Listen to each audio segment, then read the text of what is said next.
23-24 school year, and we are now at 14%. So we're very near that policy goal.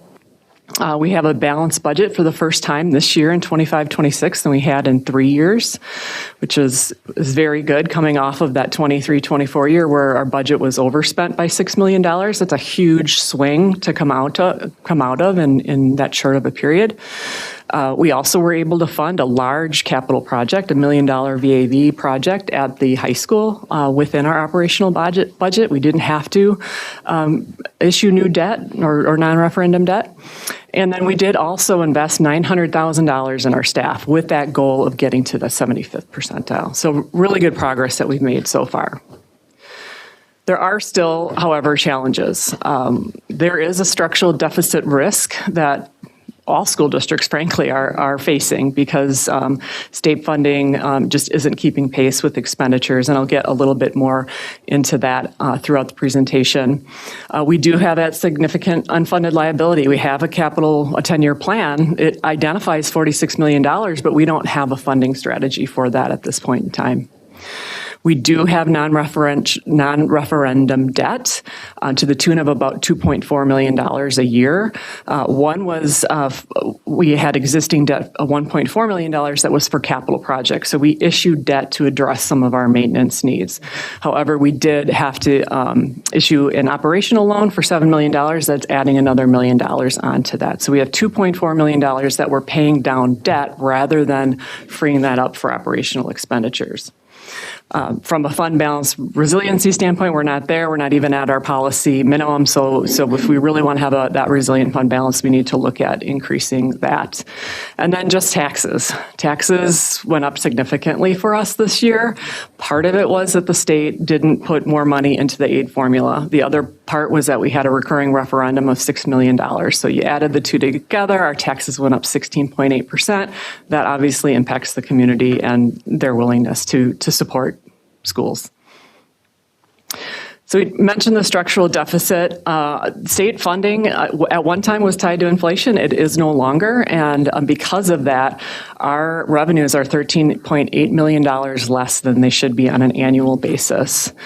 The other risk is that our 80% of our revenue is tied to state funding, and it's a large reliance on enrollment. And if you're not increasing in enrollment, that really is a risk for your district. We're projected to be stable to flat, maybe a little enrollment, which just doesn't generate enough revenue for us. And I'll go into that in another slide as well. And then there just aren't other options in terms of funding. It's really limited. So 80% of our revenue does come from state funding. There's just not large scale recurring grants that are available. And when you talk about the scale to which our forecast looks at deficits, it's a large amount. It's not, one or two grants that are going to address that. Pursuing grants, there's a cost to that. You need to have someone that does that. And a lot of times grants are for a specific purpose. There was an ESSER grant several years ago where it was great that the districts were getting a lot of money, but you couldn't supplant. So you couldn't use it for current expenditures. You had to find new expenditures to spend the money. So never going to say no to additional dollars, but it doesn't help you when you have that structural operational deficit moving forward. Talked about this inflation gap just in a little different way. So $13.8 million lower than we should if we had been, our per pupil amount had been tied to inflation. We're $4,210 per pupil less than we would have been if they had kept that per pupil amount tied to inflation. And as you can see on this chart, it just shows that gap widening from year to year. So the actual revenue limit is in this light blue here. The revenue limit tied to inflation is in the darker. And as we go from 2008, 2009 up to 25, 26, you can see our actual revenue limit of $54.5 million, a lot different than what it would be if it was tied to inflation. When we look at Wisconsin compared to the U.S. average, at one point in time, we're 11th in the country. And by 2020, we had fallen to 25th, 2023, 26th. In the Midwest, we were ranked first, and now we're 7th in 2023. When we take all those variables and we talk about our enrollment projections, we have built in the $325 per pupil that's built into the state budget for like the next 400 years. We'll see if that stays. This is what we're looking at. So for 26, 27, we look like, we're in line. We can hit that balanced budget. Start moving into 27, 28, we see that $200,000 deficit. And then it increases. When I talk about once you have that structural deficit, it snowballs because that deficit, you apply inflation to, it gets larger and larger.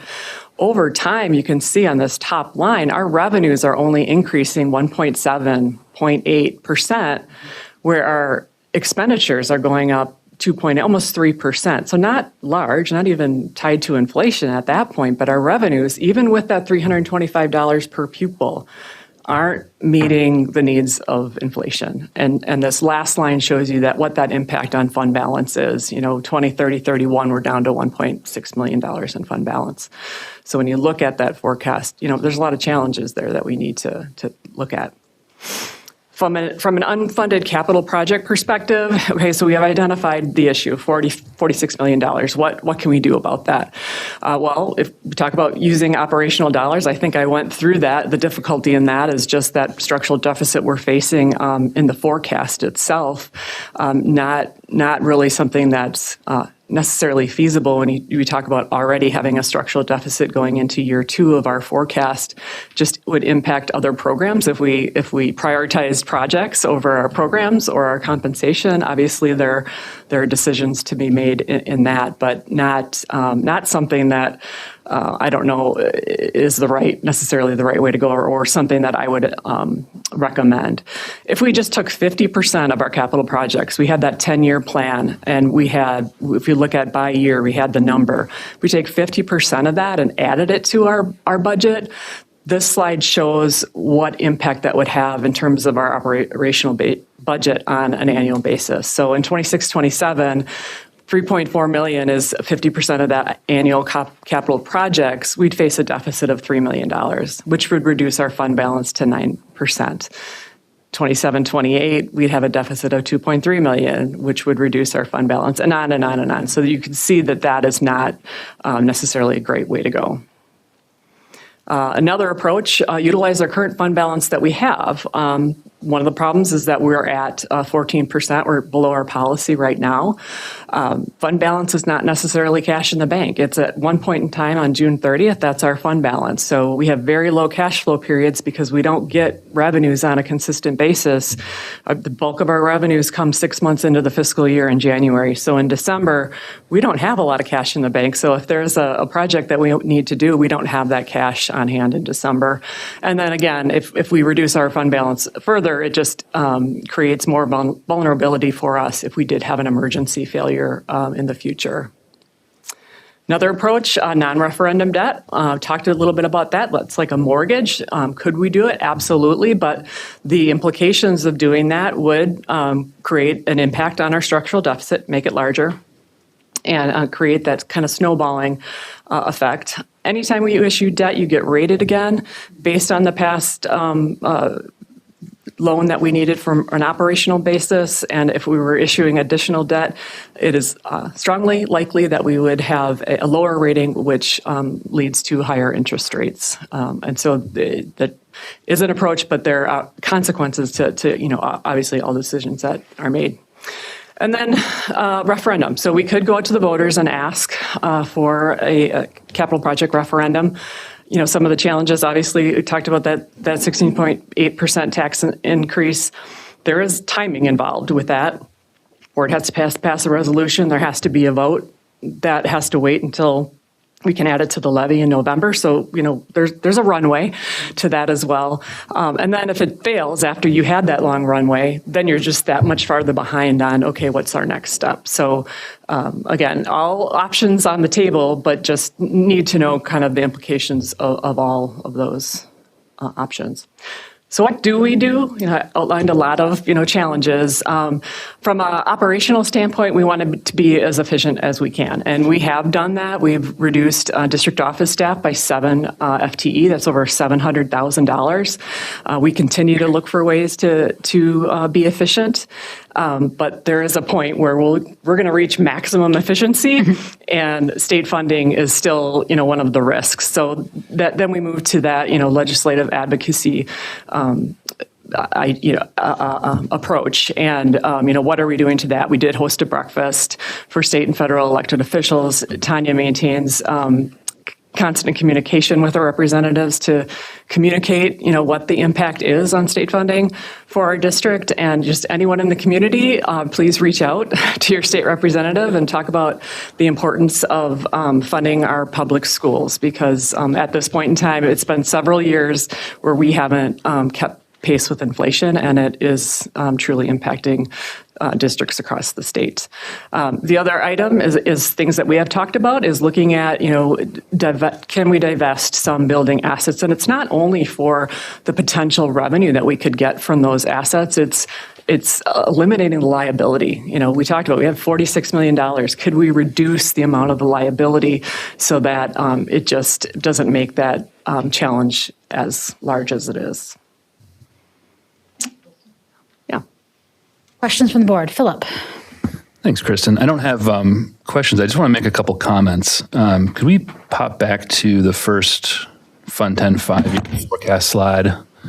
The one that doesn't include the capital projects, that one right there. Thank you. So the first thing I wanted to just make clear, right, is this is not what is going to happen. This is not a roadmap for the future. This is just to help us understand the work that we have to do. I just want to make sure that anyone watching this doesn't misunderstand that we are, saying we plan to have these deficits. We certainly do not plan to have these deficits. But really, I think the thing that's important to capture from this is how easy it is to slip into the situation we were in a couple of years ago or 18 months ago by doing nothing. Meaning, if you consider the idea that we could run the district kind of on autopilot without picking up any particularly interesting projects beyond what we're currently doing, and with, moderate increases to benefits and salary, find ourselves in a pretty bad situation in 2 or 3 years. And so I think it's really important, we had this presentation at F&O, and we thought it was good to bring this in front of the board, because I think it's really important for this board and any future board to constantly understand the challenge that we have, these problems that we have to solve, year over year as we go through the budget cycle, and really the lens we need to think about, everything through, because, even if we start with a balanced budget, it still gets away from us if we don't consistently find new ways to balance that budget as costs go up and revenues go up more slowly. So I think that's really, the point here is it's a very difficult problem to solve and be done with. It's going to keep coming back at us every year. But I really wanted to make that clear too, that this is not a plan, right? This is a kind of a what if, or these are the curves in the road coming up that we need to be aware of. So just wanted to make that comment. Yeah, appreciate that clarification. Other questions or comments from the board? Tish, did you get, is Janice there? She is on. Janice is on. Okay, great. And she can hear and see well. Great, perfect. I just wanted to make We sure. just don't have her face up. Yes, that's fine. And she knows to communicate with you. She's going if to she- text me or verbally interrupt you. You know what? I am open to either. Just let the voice of Janice permeate us all. Yeah, Rochelle. I just wanted to also thank you for bringing this to the board. We saw it at F&O, and I think it's good for the board to be completely aware, as well as the community. And you have organized this very easy to understand, and so then we can all kind of start with that same baseline of what we know and where we're at. Susan. Just to add to that, I think it's great to do this and put this forward and be open to questions, not just for us and it feels one-on-one, but also the community can now hear this. And we have a reference point to the community if they ask us questions. And we can say, go watch the PowerPoint and listen to that part of the board meeting. And Will is actually working at a way where you can go into the agenda and click on it, and it takes you to that particular section of the agenda. So that's going to be really neat when that happens. So. Yeah, Eric. Kristen, can you just kind of walk me through how you might anticipate what happens last school year when the state agrees to fund a certain amount and then it turns out not to be the amount that they're funding? Is there anything we can do looking forward to try to plan for that? I know it's very difficult with the funding formula to do that, but. So one of the biggest pieces of the state budget was an increase in special education funding. And unfortunately, it was a sum sufficient amount, meaning there's this pot of money and this is distributed to all the districts. They planned for it to be 42%, but it's tracking more like 35%, which is a significant difference when you talk about this is what we planned for and now this is what's happening. There's been a lot of conversations at the state level about a surplus and what do we do with that surplus and if that surplus will be used to increase that state funding. That's certainly something that our lobbyist groups are working towards, is to say part of that surplus, make good on what you said in the state budget of that 42%. That is still pending and hasn't been decided, and we're hoping that something might come down the line, but it hasn't so far. So those would be things when we talk about that resilient fund balance, is you plan for something, but it doesn't come to fruition. You need to have some of that cushion to fall back on. The per pupil amount, it's $325. Would I like that to be more? Yes, it would. I mean, just please tie it to inflation. Everyone has, to deal with inflation and inflationary expenditures. These aren't things that we're just deciding. Our cost of transportation increases, gas increases. Like it isn't like we're frivolously spending money when you can see the 2.8% increase in expenditures. So it's hard to balance, but that's part of that resilient fund balance, and just having some flexibility within your budget. Thank you. And yeah, I think it's important for the public too to understand that we can budget and have a plan for how much it's going to be, but then that can change on us, and we have no control over that. So it really puts schools in a really difficult situation. And the looks aren't great, but we're doing everything we can to try to accommodate and plan for that. But then it's kind of like The state funding is key, 80% of our revenue, so can't stress enough how important it is to have that advocacy for schools. And just to carry on to Eric's point, so the state's commitment to 42% would be about $200 million to follow that through on that for the state. And so there's surplus to do that. And that's kind of the big debate right now, is to should they honor that, use some of that fund balance that they have to be able to do that. And that is still being discussed. And so we would encourage anybody who is interested in that and continuing to support the advocacy of that, because they are trying to close out that current work, but it's all up in the air at the moment. So reach out to your local representatives about them honoring that 42%. Now, Kristen is very conservative, so we didn't budget 42%. That we were going to get that. We budgeted 40%, I believe. It's still higher than what we ended up getting. Thank you for pointing that out to her, Elizabeth. Yes. I think it's important for folks to know that, even within a conservative budget, right, you assume that you're going to get close to what they tell you. Right. And we were still off even in a conservative estimate. Yeah, absolutely. So, advocacy is super important in this space right now. So. Yeah, I think there are a couple of things. So first of all, Kristen, thank you for bringing this, and for Philip too, and F&O for suggesting bringing this to the full board. I think it's important for the full board to see it and to be able to discuss around it. I think there are a couple of things to note. I think one is, and we've talked about this a number of times in the last 18 months in the boardroom, Kristen, but just an incredible amount of gratitude for the hard work that you've put in to be able to get our fund balance up to very close to policy. Like if you sort of squint and turn it sideways, we're sort of there. So I feel good about that. And thinking about operational efficiencies. And I think when we're in a space and place where federal funding is going to be stagnant at best, right? And probably coming to us in blocks. And so it's going to be distributed vastly differently than it has been distributed before, which is going to impact our school district, I think, and probably disproportionate to some other school districts in our area.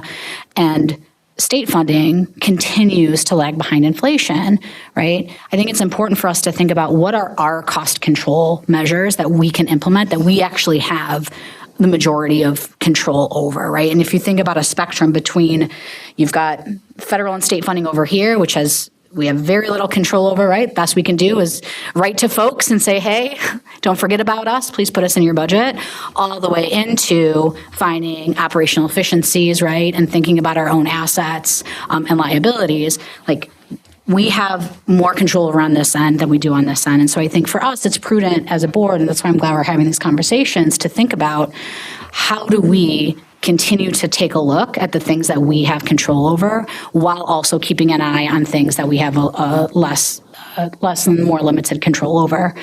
So I appreciate that. And I think it's important for us to always sort of keep in mind where we are at in that process. Go ahead, Stephanie. Yeah, just kind of echoing a little bit of what Phil and Rochelle said, is that we talked about this and we kind of talked about, really pushing to make sure that everything is as transparent as can be, including the numbers. And so looking at some of the decisions that have to be made, and you considering even cutting 50% of our capital projects, right? And I know that has been brought up in the community. Why don't we relook at some of these? Do we really need to do them now? Things like that. Even if we cut 50% of them, we're still not in a good spot. And so making sure that everybody sees the numbers and understands that we're going to have to find some answer to this. And it's not going to be one answer. It's not even going to be two or three. It's a very multifaceted approach that's going to go on for years now that we have to figure out. So, combination of many things. Yes, Elsa. Do you think you could expand a little bit more on what you mean by legislative advocacy, just for members of the community who may not have participated like that before, how they can get involved and support our district? Find your state representative and call them, ask to meet with them. That's probably the best way. Let your voice be heard. Yeah, and that works also for both your state representatives. So you just Google who's my state rep, or you can go to myvote.gov and they'll tell you. But it also works for your federal reps too. And I will say we are in a very fortunate position where we sit in Dane County. We have really active representatives. They are very happy to meet with anyone who wants to meet with them. And so I highly recommend doing it. Great question, Elsa. Yes. I just wanted to wrap around kind of with the thinking about state funding and decisions made that are beyond our control. Another thing that comes out of what we would have for our budget is school vouchers. And what is it, about $500,000 that would otherwise be staying in our public schools is going out to voucher programs. So that's something to think about if you are calling your representatives. If you'd like to have it stay in our home district, that's something you can make some movement on. Yeah, it's actually property taxes. So our property taxes are paying $500,000 for private schools. So it's just understanding that from a community perspective that those property taxes are going to that. And I think we're going to talk about voucher transparency on property tax bills later in the agenda, I believe. Yes, Susan. I would just add, I thought Elsa's question was really good. And I think maybe one of the things, what we've done is we've added a legislative component to the policy committee, which is mildly overwhelming because we go to these meetings and we meet for hours about all the words and all the policies. But Tanya has been going out and meeting with the legislators. And actually, I was with the governor, and one of his true sadnesses right now about leaving is because he came from DPI and we were with them at DPI, is that he hasn't been able to help fund. And here's what's ironic. By law, we are required to publicly educate students. With what funding? And you have to ask that question. So exactly what Elizabeth was saying is that you need to find your legislator and have that conversation. And we had a legislative breakfast. And maybe, Tanya, there's a way there might be high school students that would be interested in the advocacy piece. Any other questions for Kristen? Janice, did you have anything? No, other than to just say again, Kristen, I have said multiple times when you do these presentations, I really appreciate how clear they are, how easy they are to understand, and I really appreciate all the effort that goes into putting together these sets of slides and the information so that not just the board, but the public can understand where we are with school funding and then our own district's part of that. So thank you. You can stay right there for facilities update. Yeah, so next item up on the agenda, for those of you who are here in February, you'll remember that we are going to have the facilities update in administrative reports on the agenda until such time that it moves into discussion, and then until such time as it moves into action. So moving on to F2, facilities update. Tana, are you kicking us off here? Yep. Not a huge amount of updates. We have gotten the preliminary traffic solution back from the engineers. So on March 11th, Bill Miller, who's in the back, if you have any questions for him, will be taking that to the village of Cottage Grove to the Planning Commission. And so that's one of their steps where they look at it to make sure the integrity of the plan, that the plan works. They may have some feedback that we have to tweak the plan, but then it's making sure that it's aligned with the codes and all the community traffic flow. And then may have to integrate that feedback in and make any adjustments, but we are on track for that. As far as the broker opinion of values that we're working on, Kristen has been working with them to come up with kind of the protocol of what they're all going to look like. And we did have them start with Maywood, and that is currently in progress in kind of a template phase. How they set that one up will be the template for all the rest of them. So that one's taking a little bit longer, but once that gets finalized, then they'll begin to work on the other ones. And you can see we had asked them to do them in an order of events. So our goal is to have them be at the April board meeting to present how many ever completed ones that they have gotten through. So we know for sure Maywood. We don't know if they'll have gotten through Nichols and into Winnequa at that point, but we will start bringing forward to our meetings what we have. So those are our updates. Thank you. Any questions? Questions for Tanya or Kristen? Bill. Or Bill? Where is he? Wait, Oh. back. Hi, Bill. Sneaking back there, too. And just confirming with the board, we're still in agreement that we want them to come as they're completed, correct? We're not waiting for the entire suite. Great. Okay. Thank you for the update. All right, moving on to G, consent agenda. Can I get a motion, please? I'll move approval of the consent agenda as presented. I'll second that. Great. All those in favor say aye. Aye. Aye. All those opposed? Ayes have it. Consent agenda is approved. Yes, Susan. Well, and I do have a question. I think, and again, that can be between you and Tanya if you want to have that discussion. But I think when there's actually, even though it's come from personnel, it's like if policy did all the work and then just passed it and brought it in the consent agenda, then you wouldn't have any idea what the changes were or how that was going, and you wouldn't have an opportunity for discussion. And I think under job description of a new position, and there is areas further on in the agenda where we can ask about that job and tell you about it, but we've already passed the job description before we've really heard about it. So I just might suggest that that's out as possibly an action item rather than in the consent agenda. Yeah, I think that that's a really important and fair point. And so Janice, you and I we can talk after the meeting about the process for when job descriptions come through personnel and kind of where they end up on the larger agenda once they're through personnel. So that particularly with things that are new or heavily revised, the board has an opportunity to comment on them. That sounds great, and we only got through one, and there are several that we will be talking about at our next meeting. So yeah, let's do that. That sounds like a great idea. Yeah, that sounds good. And are the student services one coming back anytime soon? Yes, I'm those trying are to what we didn't remember. get through. Got it. Yeah. Okay, Yeah. great. All right, yeah, you and I can talk about that when you're back in town. Thank you, Susan, for the suggestion. Okay, moving on. Celebration of Excellence, the Feminist Empowerment League from Monona Grove High School. You all are up. Welcome. Come on down. We're happy to have you here. I love your slides, by the way. They're adorable.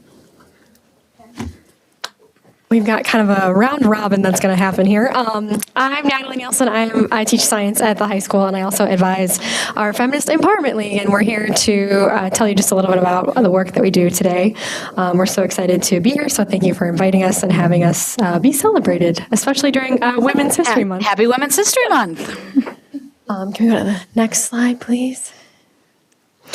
So a long time ago, before I was at the high school, we had a club called the GEL or GEL. It was named Girls Empowerment League. And after the overturning of Roe v. Wade, there was a lot of rage in our school from certain students, and they needed an output and they needed an outlet for it. And so I had some students come to me and say, hey, I really think that we need to talk about women's rights and need a safe space for that. So we updated our name to be the Feminist Empowerment League in 2022 to include all voices in our discussion. Okay, hi, my name is Melody Peterson. I'm a senior at Monona Grove High School, and I am currently the president of the Feminist Empowerment League. So I'm just going to talk a little bit about kind of our mission as a club and what we do each year. So the biggest thing we accomplish as an organization is we provide free menstrual products to students at MGHS. We have supplied different types of every single product and made them accessible in all of the bathrooms in the school. So if you look at the bottom picture, there's kind of an example of what these bins look like. They have information on each product. We've kind of upgraded to bigger bins recently. That's kind of an older picture, but it's one of the biggest things that we do as a club. And each year we fundraise to purchase around $1,000 worth of products for the buildings. So this fundraising can include, we do a lot of concessions, we do bake sales, we sell our merch throughout the year, and stuff like that is how we get that money to fundraise and purchase these products to provide to our students. We have bi-weekly meetings which are focused on educating students of Monona Grove about consent, not just girls in the school, but also every single person is welcome in this club. We also educate on women's rights, especially as they have been changing in the recent years. And then we're really just working on empowering girls and women to use their voice in all environments, inside and outside the school, just to make sure that they're really heard. And we also discuss ways for these students to be advocates, I can't say that word. Activists. That's right. You got it. In the community. And like we were discussing about advocacy earlier, like advocating for their rights, advocating for stuff like that throughout the community. So that's kind of a baseline of our mission as an organization.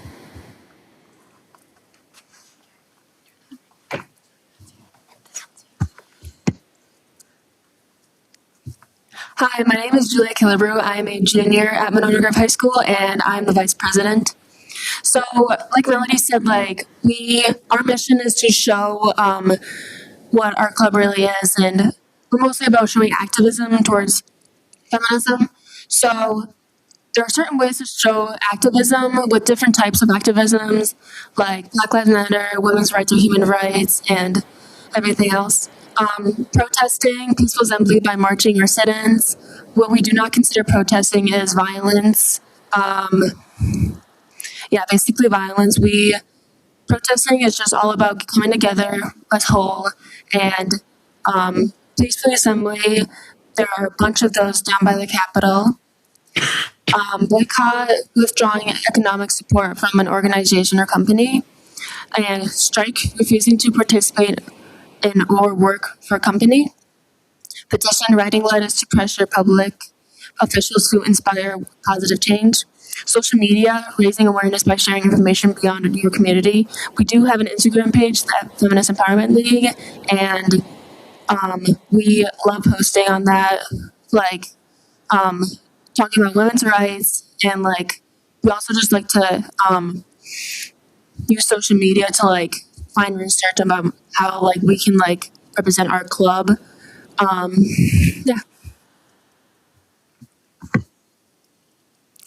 Hi, I'm Bella. I am a sophomore and I am a partner with FEL. I kind of just wanted to define what is feminism and what is not feminism. So Feminism is the advocacy of women's rights on the basis of equality in sex of the sexes. And we kind of just put down some bullet points of what feminism isn't. So it's not misogyny and it's not misandry. And we're really just trying to keep the true meaning of feminism with our club. We really do try to advocate for each other and not put others down. And we really try to make that a known point in our club so everyone knows like we have the same mission and same thoughts going forward.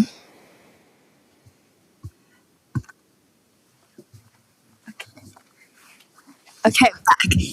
So as you guys know, March is Women's History Month. So we have been making it a primary thing for our club to celebrate that. So we just have some recent events to share for you guys of some women that have been going on in the world. So recently there was the 2026 Milan Cortina Olympics, and fun fact, women earned over 60% of all of the medals that Team USA won, which is pretty great because it was once like women weren't allowed to compete in the Olympics. So it's really a great statistic to reflect on and look back on all the progress that we have made as a community. And also another statistic is that women contributed 8 of the 12 gold medals that Team USA got. And that's also pretty great. So there's been a lot of recent wins for women in our society, which is something that's really promising to look on, especially as younger women in our communities. I would add including USA Women's Hockey, which has a number of Wisconsin representatives, both at UW-Madison, current and past. Go badge.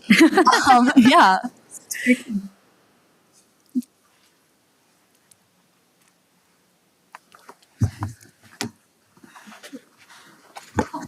You okay?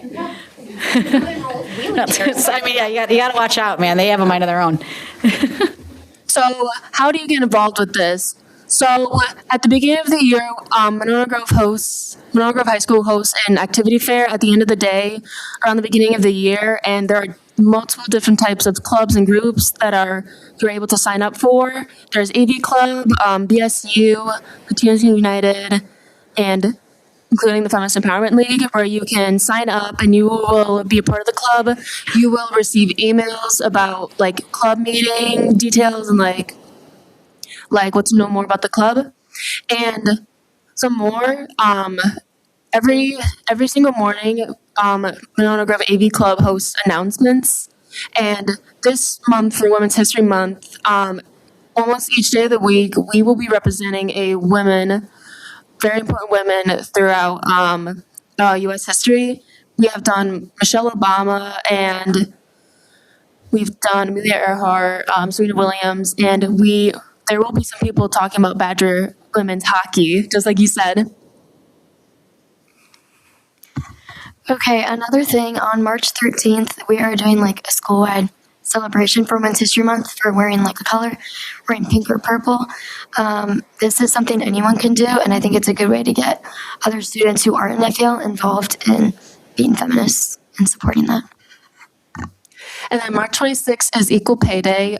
We suggest you wear pink, purple to help recognize all those women who will be paid the exact same as men that day.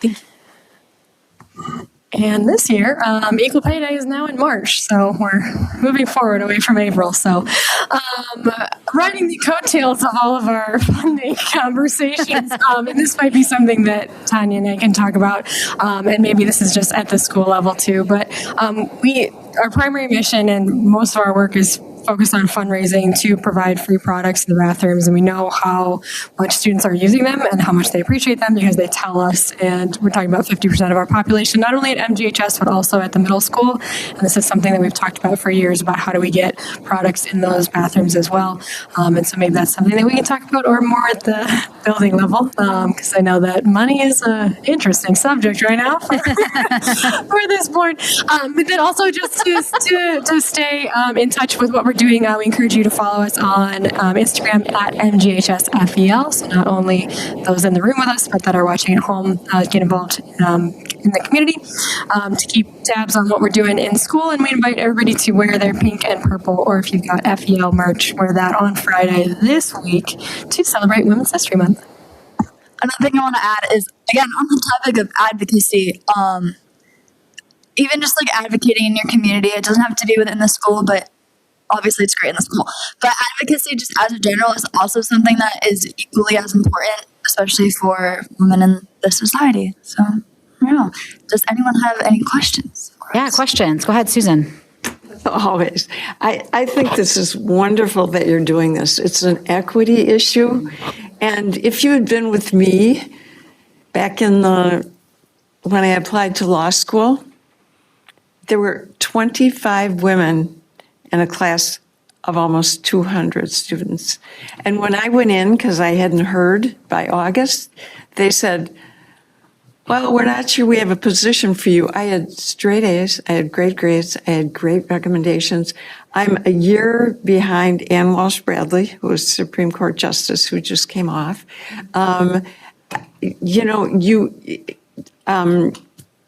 Kathleen Falk was in my class.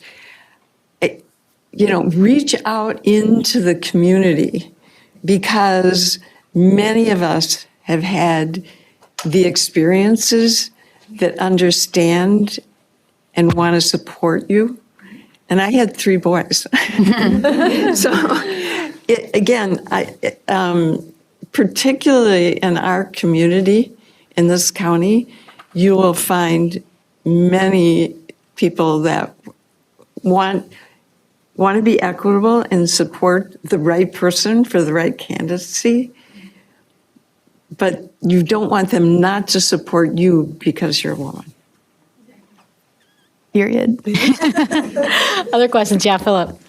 So I just want to say thank you for the energy and the commitment you bring to this. And I want to just share that I have 2 daughters coming up behind you in the school district. They're younger than you, but it means so much to me to know that they have role models like you that are setting this kind of a tone. And I hope that there's more behind, in between you and them to keep this going, because this just really warms my heart to know that there's kids like you doing this and creating this sort of culture in our schools. And so I just want to say thanks. Yeah, another fun thing that I guess we didn't mention was recently we partnered with the Rape Crisis Center to do self-defense classes for women in our school. So they were taught like basic skills on how to defend themselves, and hopefully that's something that we can bring back. And it was all empowerment based too. So it was all about, these are the choices that you have, and this is the options to defend yourself, not in like you need to be scared way, but you are a powerful person and you can, defend yourself. So Class was on saying no. It was all about saying no. And we did lots of exercises that were not even threat based. It was just, let me ask you for this, and you're just supposed to say no. Right, just like boundary setting. Right. Yes, and not having to overcommit and feel bad about that. Thank you for coming. A couple of things. One, I think period equity is incredibly important, and I think it's something that we don't necessarily always talk about and think about if it's not a space that you are in regularly. So I really appreciate that. There are, speaking of Kristen's presentation around grant opportunities that are available and how those grants tend to be pretty specific, there are a number of organizations that give out grants for menstrual equity. I actually just sent one to Dr. Frederick while we were sitting here, and so there are several national organizations that do that. So I can send some more resources, but obviously you guys can do your own research too. But I think that you should find there's pockets of friendly environment for you to be able to find some funds for that. And I think that it's incredibly important for all of our female identifying staff, at middle school, and I suspect we even have at some elementary school kids too that are experiencing menstruation as well. Important question about your club, which is how many youth are in it, and do you have any male identifying folks, like male allies in your group? Yeah, we do. Usually our attendance kind of varies week to week. We have bi-weekly meetings, but usually we're around I would say a strong 20 to 25 students that are active. Yeah, in total we have around 120 kids signed up who received the emails, but the bi-weekly emails or meetings, it kind of fluctuates just what's going on that week, because they are before school and busing gets in the way, but. And then we do have male identifying participants in our club, which is great. We've seen a rise in those throughout the past years. Great. And we also have lots of male staff in the school that will rep the FVL merch and are very supportive of us as well. So But this is my second question, which is a selfish one, because like, where do I get that shirt? Because I love that shirt. I want it. Yeah, I want one of those shirts. Have you seen the back of them? Yeah, I saw the back in the picture, but if you want to turn around and show the back. So we have Yeah. So where do I acquire such a shirt? Because I would like one. I feel like we're going to get an email. Good, thank you. Can I ask him just one? Yeah, go ahead, Susan. I want to ask you a question. How many women superintendents have we had in the Monona Grove School District? There's one. Since I've been here, one, but we're only 7 We've years. only had one. Miss Lovely Tanya. Yep, Dr. Frederick is our. How many women governors in the state of Wisconsin? 0. Right? 1? Not enough. Right? 0. All right. These are that, you have a superintendent and a director of business services who are here, who are truly leaders in their arenas, beyond the board members that have also, and in fact, the males have been incredibly supportive of the females in the community. So stay in touch. I think Dr. Frederick's got a question. What is your budget? So I said you said you raise $1,000 a year. So to supply the products that you supply for the females in our buildings, what does it cost a year? In terms of our products? Yeah, for the products. Yeah, usually it's around $1,200 is what we spend and fundraise. Yeah, and we have to restock the bathrooms almost weekly. Bad. Is Yeah. that enough? Does that $1,200 cover the high school for the year? Yeah, but right now, For the middle school, right? yeah, right now we don't have products at the middle school. It's one of the things that, it's one of our goals that we established at the beginning of the school year as a club, that we want to expand it to the middle school, and hopefully we can do that with some of those grants or I got you. I got some resources. ideas there. There's, I there's said that, yeah. there's corporate sponsorship. We got you. I feel like we can get there. Yep. Yes, Elsa. Again, I just want to say thank you for your advocacy. I know this was a longer meeting to sit through for the beginning, but But it was so fascinating, was it not? it was. But again, this advocacy is so important, and it can really be felt throughout the school what change you guys have brought and will continue to bring. So really appreciate that. Thank you for presenting today. Thank you very much. Oh, sorry. And and kind of circling on what everybody else is talking about, it's also the amount of removal of shame that women may feel and girls may feel by being female in your bodies, what they're doing. So bravo to trying to take away some of that shame and make people feel like this is just a normal thing that my body does and I won't be penalized because of it. So bravo. Thank you so much. Thank you. Happy Women's History Month. Happy Women's History Month. All right, moving on to action item I1, which is Elsa's report. Yeah. Student report. The student report. Student board report. That's Elsa, right? Elsa's report? Okay. All right, so we have a bit of a smaller report for February as it's a shorter month, but today all juniors across Monona Grove High School sat for the ACT, which can definitely be a stressful time for students. So to help and assist with their preparation, Student Council, along with some staff members, have shared some test-taking tips on the daily announcements to kind of help students who may not have access to those resources and be able to feel more prepared to take the tests. And then last night, Monona Grove hosted its annual Solo and Ensemble Festival at the high school. Students across both middle and high school competed across a wide variety of disciplines, including strings, musical theater, band, and many more. At this event, participants perform a song or a piece for a judge, receive feedback, and then are scored based on a standard scoring that goes across Wisconsin. Those who perform songs or pieces at the highest level of difficulty in their respective categories have the opportunity to then compete at the state competition in UW Platteville, upcoming in April, I believe. Moving on to student organizations, MG Model UN is preparing for their final official conference of the year, which is coming up next week. So Wishmun at UW-Madison. Delegates have been working really hard to prepare, participating in many simulations and paper writing activities. MG DECA, this is something that was really, really cool. Last week, 25 DECA members competed at the State Career Development Conference in Lake Geneva, and 15 members qualified for the international competition, which will come up and take place in Atlanta. The show choir, band, and crew, they just wrapped up a phenomenal season.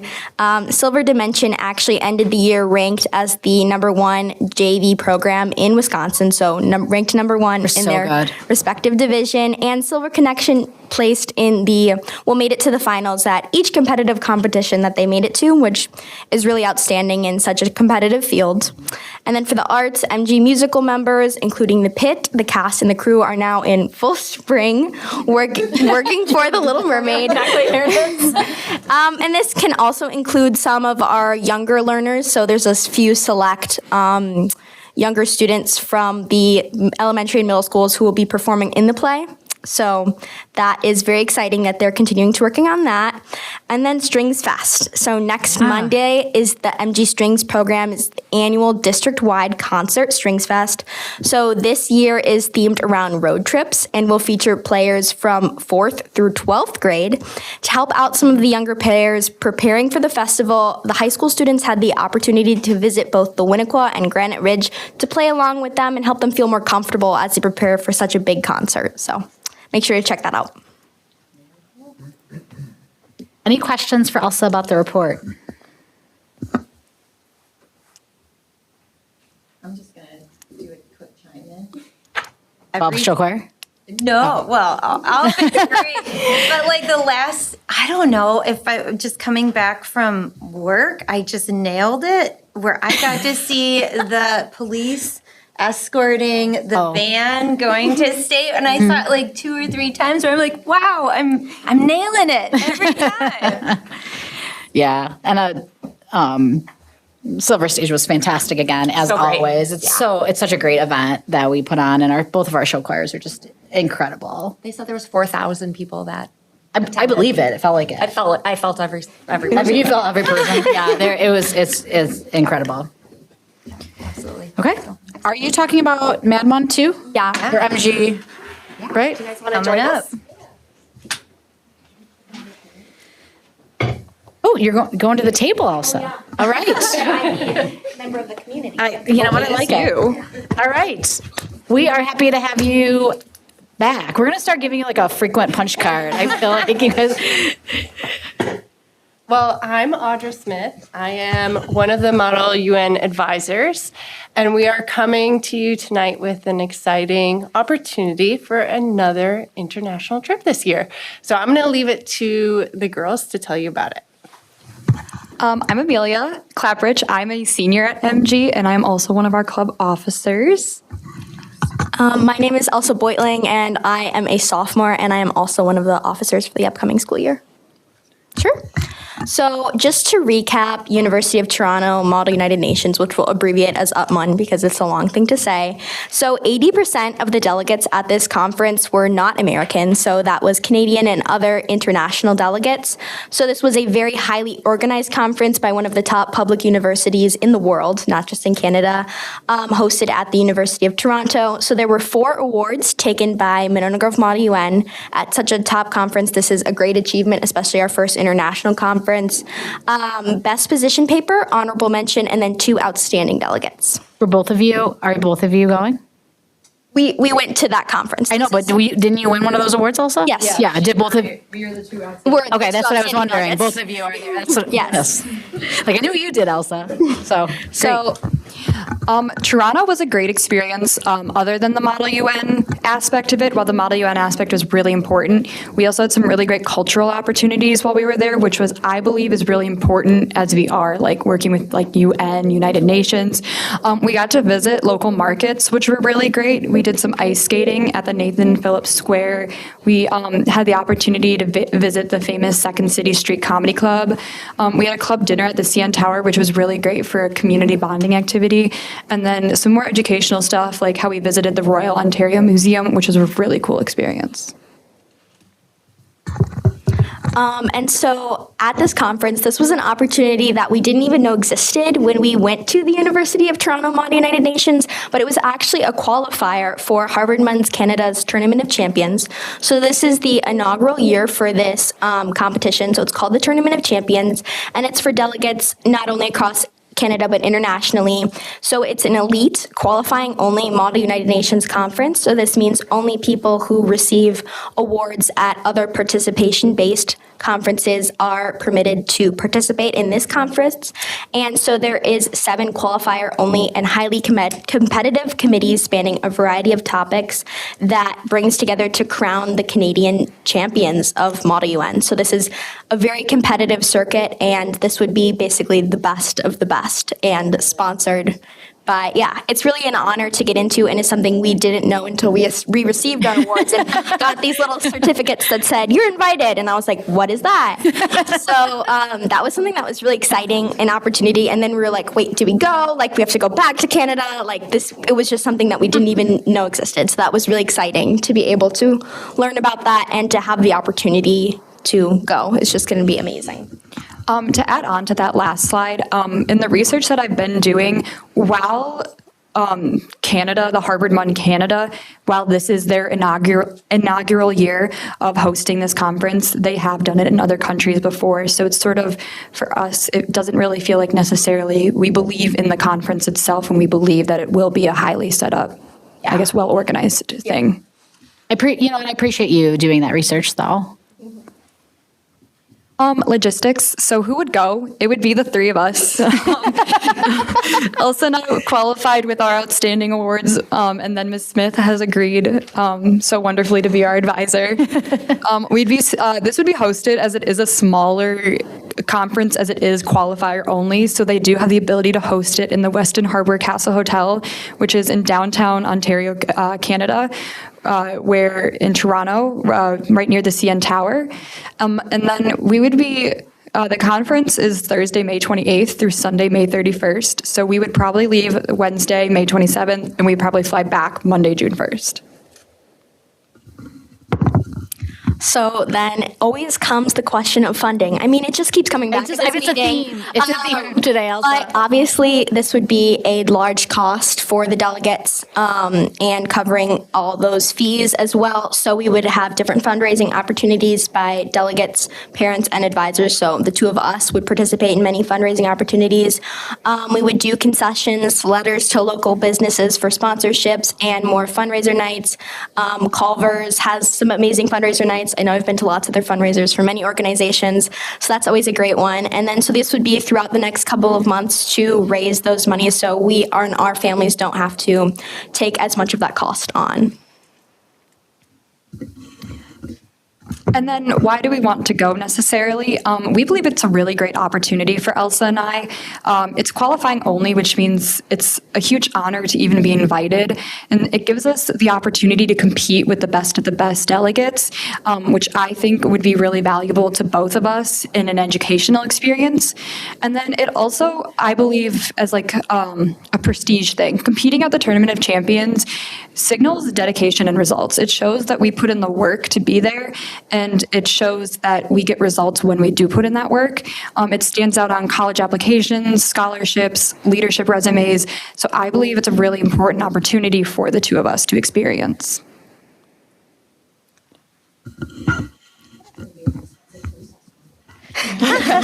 Questions? So board members, we have this as an action item later on the agenda.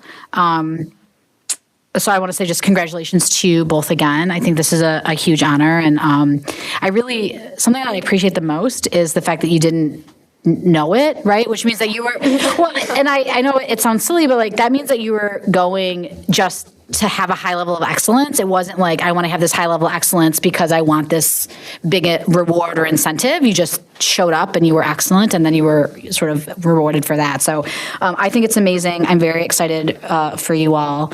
And so, yeah, I mean, we'll see at the vote, but congratulations again. Question. what if you do so excellently at this one? Is there another? They don't know, Michelle. Well, we think that this would be the last one, but we're not quite sure. I mean, there's always opportunities for gonna but be yes, like, this, you're gonna come this, I back think and this is the top. Intergalactic Mun. Considering I graduate a week later, it'd be really great to not find out that I got to come back to my high school board asking for permission to do post-graduation work. Yeah, that's not kind of post-grad work you want to do. All right. Congratulations. Yeah, congratulations, and thank you both. Okay, moving on to public appearances. As a reminder, public appearances, everyone has 5 minutes. I will call you up in the order in which you signed up. Tish will be timing you, and as you get closer to time, we will remind you that time is getting close. All right, so the first speaker that we have is Megan, is it Seaberich? Oh my God, you think I would know because I've talked to you like 3 times. I'm sorry, Megan. You're just, I know, you're just Megan. Megan with an H to me. Welcome back, Megan. Nice to see you. Okay, so I'm Megan Sabarich. I'm a resident of Monona. And today I'm going to talk with you about a topic that has major impacts for all students. It's so important it impacts, for example, the number and types of electives that are offered, purchasing of classroom supplies and technology, student-to-teacher ratios, and classroom management. It also impacts pay and retention for teachers and staff, and funding for routine maintenance. And I really wonder how much this topic has contributed to Monona Grove's financial issues. It's also a topic that the vast majority of people don't recognize impacts them because their children do not receive special ed services. Under Republican Governor Tommy Thompson, the state reimbursed schools for about 60% of special ed costs. Under Governor Scott Walker and the Republican-controlled state legislature, the state shifted the majority of special ed funding to district residents by reducing the reimbursement rates to less than 30%. As the district has had to cover these additional costs, general ed funding has been used to cover special ed services. Governor Evers has tried with limited success to increase the state's special ed reimbursement rate. Under the current state budget, school districts were expecting to receive 42% of costs from the state. However, the Republican-controlled legislature provided a fixed or some certain amount of funding, and districts found out in November that only about 35% of costs would be reimbursed. Governor Evers originally proposed the state provide a sum sufficient amount of funding, which would have reimbursed the full 42% of special ed costs. This difference, which is a significant amount of money, is paid by district residents. At first glance, it doesn't seem fair that students receiving special ed services get these additional funds at the expense of general ed students. However, special ed funding allows a disabled child to access their education rather than receive some bonus at the expense of general ed students. They need, for example, assistive technology to engage with course materials, additional help learning foundational skills such as reading, writing, and math, or have physical or medical needs that require therapy, medical help, and mobility support. Some students, particularly autistic children, need help with behavioral regulation because the school environment itself is difficult due to sensory overwhelm and challenging interpersonal interactions. When the district doesn't have sufficient funding to support these students, they may try to get by with more minimal support than a particular student actually needs. This choice impacts not only the student who isn't receiving adequate support, but also all students around them. For example, since a one-on-one aide is expensive, the school may have one classroom aide provide support to multiple students simultaneously, even if some of those students truly need a higher level of support. Without adequate support, an overwhelmed child's escalating behaviors may be missed until they reach a point that they disrupt the entire classroom. If that student had a one-on-one aide, the aide would be more immediately responsive to the first signs of overwhelm and could remove the child to a safe space before others were disrupted. These aren't bad kids who are choosing to disrupt the classroom. To quote Dr. Ross Green, a child psychologist, kids do well when they can. These are young children who are in an environment that isn't designed for them and are essentially having a panic attack. They haven't yet gained maturity to advocate for their needs, such as by asking to take a break in a quiet space. This lack of maturity combined with inadequate special ed supports is the reason that the vast majority of restraints and seclusions happen to disabled elementary-aged students. Ultimately, a large percentage of students receiving special ed services will be so-called contributing members of society. It benefits all of us to provide appropriate supports at school so they can maximize their potential, since we don't yet know who will be the next Steven Spielberg or Simone Biles, David Byrne or Pablo Picasso, Albert Einstein, Agatha Christie, or Questlove, all of whom are confirmed or suspected of having some type of neurodivergence. I hope that by better understanding how underfunding special ed impacts general ed students, you will consider this issue when deciding who has earned your vote at the ballot box. Adequately funding special ed is one of the most important funding issues for all students. Thank you. Thank you for your advocacy, Megan. All right, next up, Nicole Schoenbeck-Klaas. Welcome back, Nicole.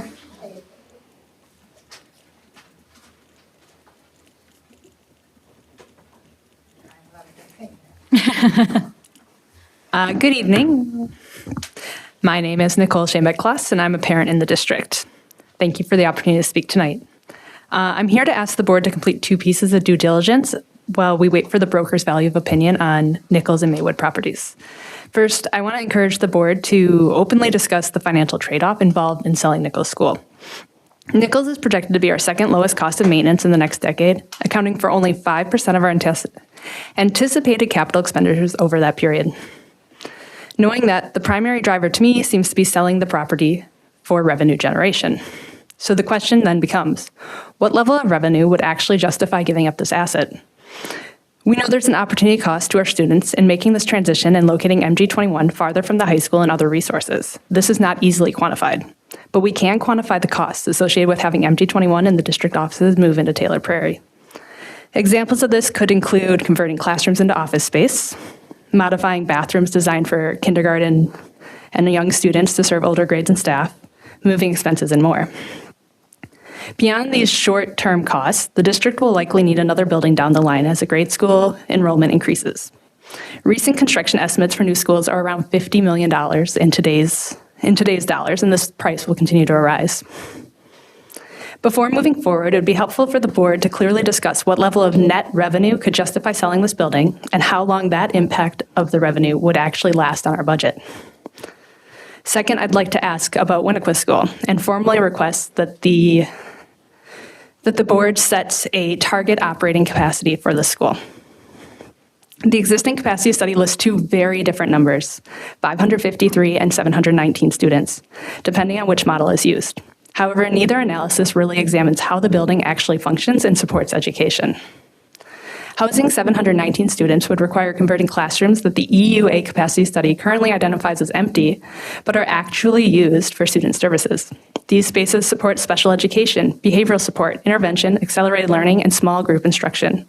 It would also require converting teacher-centered spaces into classrooms. These rooms are not simply surplus space.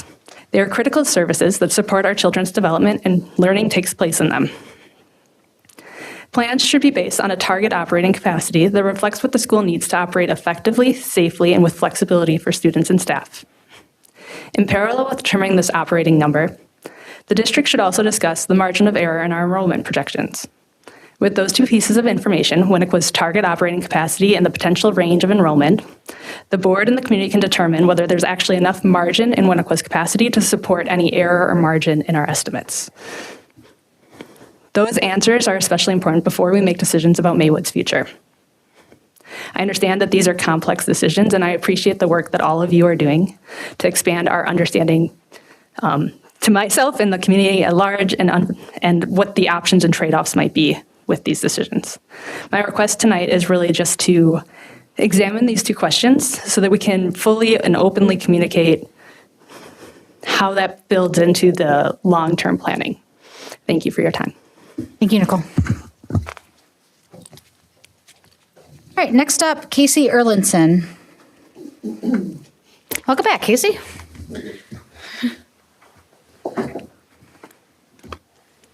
Okay. Yeah, these ones are on automatically. Okay. I just Yep. double check at all the places. Yep. Smart. So, yep, that's, as you said, Elizabeth, I'm Casey Erlinson. I'm a Cottage Grove resident. I want to thank you, as I have for several of these, for your hard work on all the difficult tasks you have, and not just the debt issue. There's a lot you are all involved with these meetings, and I think it's really admirable about how much energy and how much enthusiasm you have for all these different aspects of your job. So I really just wanted to call that out. As I've said at some previous meetings, I'm running for village board in Cottage Grove. So in addition to carefully researching our own budget and taxes, I've also been out speaking with residents. The recent school board referendum and its bill coming due is, of course, fresh on everyone's mind. And I say this as someone who gladly voted yes on it. It would not have passed without the strong majority that came from Cottage Grove, and it's extremely unlikely that another one would pass. I've said it to other meetings here and to voters that I meet with, when it comes to budgets like this, the options are very limited, as Kristen mentioned as well. They're limited almost entirely by our state legislature, and I believe it was 2 weeks ago now that the Republican majority specifically stated that they were seeking to further cut budgets because they think they are administratively bloated. This is A, not the chief issue with any district's budget, and B, completely sidesteps several steps that they could still take to dedicate funds to non-administrative costs. As Megan covered so well, fully reimbursing our special ed funding or indexing, our important benchmarks to inflation, as Kristen again emphasized. So I say this to the many dedicated and well-intentioned Monona residents who may be watching tonight or have come to speak tonight or at the previous meetings. I urge you to turn your energy to the Capitol building. That is where this problem is, where this fight is. So that's where we all need to be focusing as school district community members. For my part, whether I'm elected in Cottage Grove in April or not, I intend to continue advocating there for productive growth and development that will help contribute to district taxes, but that is a long-term solution. And as I've said before and continue to stand by, I hope we can all agree, if it comes to it, to save people over places. A historic school building that stands empty, unfortunately, serves no one. Thank you. Thank you, Casey. Okay, next up, Mike Swanson. Hi, Mike. Hello. Nice to see you again, too. Let's see if I can actually. Good evening. My name is Mike Swanson. I live in town at Cottage Grove at 2563 Pass Road. I appreciate the opportunity to talk tonight. I'm speaking tonight once again in favor of marketing and selling Maywood and/or Nichols School. I want to point out that I grew up in Monona. I went to all three of the Monona schools, Maywood, Nichols, and Winnequa. My parents went to these schools, but Maywood in particular was old when I went there. If there's anything that should be taken and understood from the finance and operations presentation tonight, it is that the long-term financial position of the district is not strong. While the loan the district took out last year helped refill the fund balance, it was only a short-term fix and does not signal strong financial footing overall, whatever the cost. In light of this, the board must continue to consider drastic out-of-the-box funding mechanisms for our district. Maywood hasn't been used as a district school since 2012. By the district's own studies, Maywood would require significant capital expenditure in order to return or maintain its functionality as a school building. These facts alone should place it first in line to be sold or redeveloped. The dire financial state of the district makes this unequivocal. The board's responsibility is to the district as a whole, not to the individual communities that make it up. The board must look beyond the nostalgic and emotional pleas for a building which has long outlived its usefulness. Hypothetical considerations for potential growth in Monona must take a second seat to utilizing the resources this district has now, in particular its real estate, in order to secure a strong financial footing to minimize potential risk to student-facing services, personnel, and the more modern facilities. The hard choices must be made, and in particular, in light of the information presented tonight, selling and redeveloping real estate must be included in the financial plan for the district. Thank you for your time and consideration. Thank you. All right, next up, I never say your last name right, JP. JP Valencio, right? Villavicencio. One of these days I will get it. Nice to see you again. Nice to see you again. I will say you did much better than my undergrad graduation. You know what? Thank you. Bars, and I'm sorry. No worries. I actually paused and had to restart. So That's a fun story, and my friends have never let me live that down.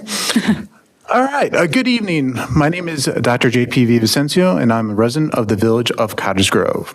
I want to begin by sharing my concern about the long-term financial outlook of the district, particularly after reviewing the financial overview that was reviewed in the beginning of the meeting.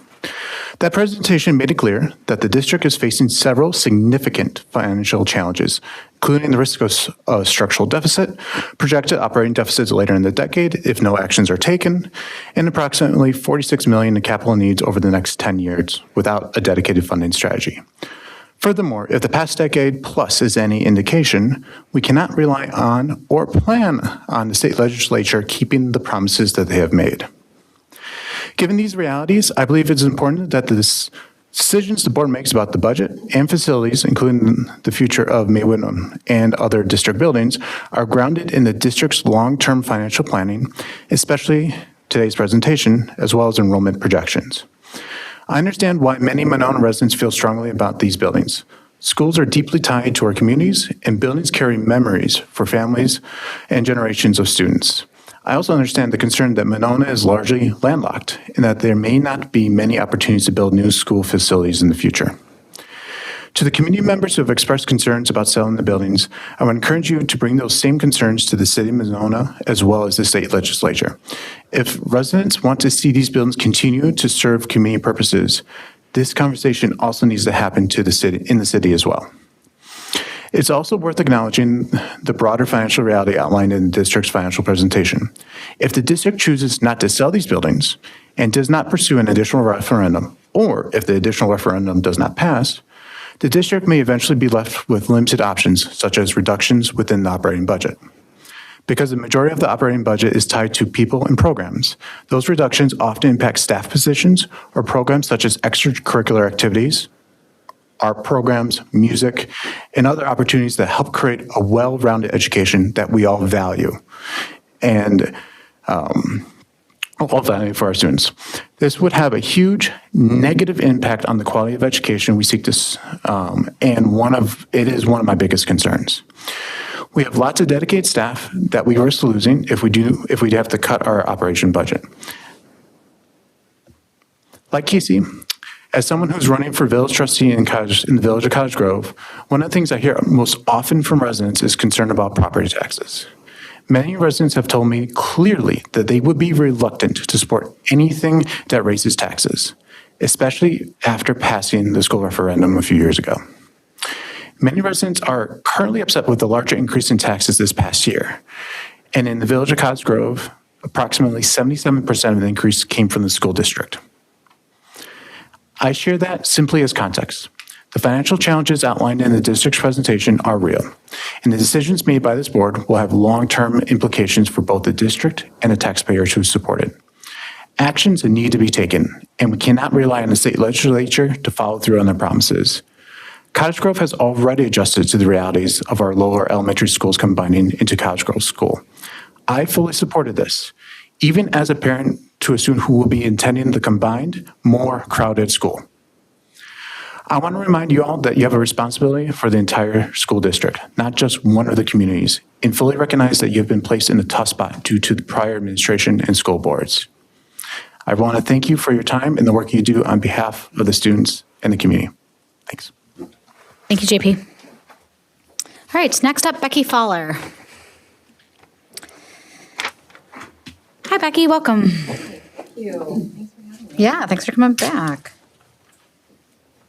Hi, all. My name is Becky Fowler. I'm a mom of 3 in Monona, 2 of whom attend Winnequa and 1 who will make his way there eventually.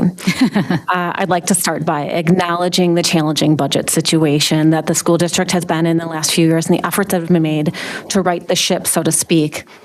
And that is super relevant tonight with the conversation to this point. I'd also like to acknowledge all of you, the members of the board, Tanya, for your efforts.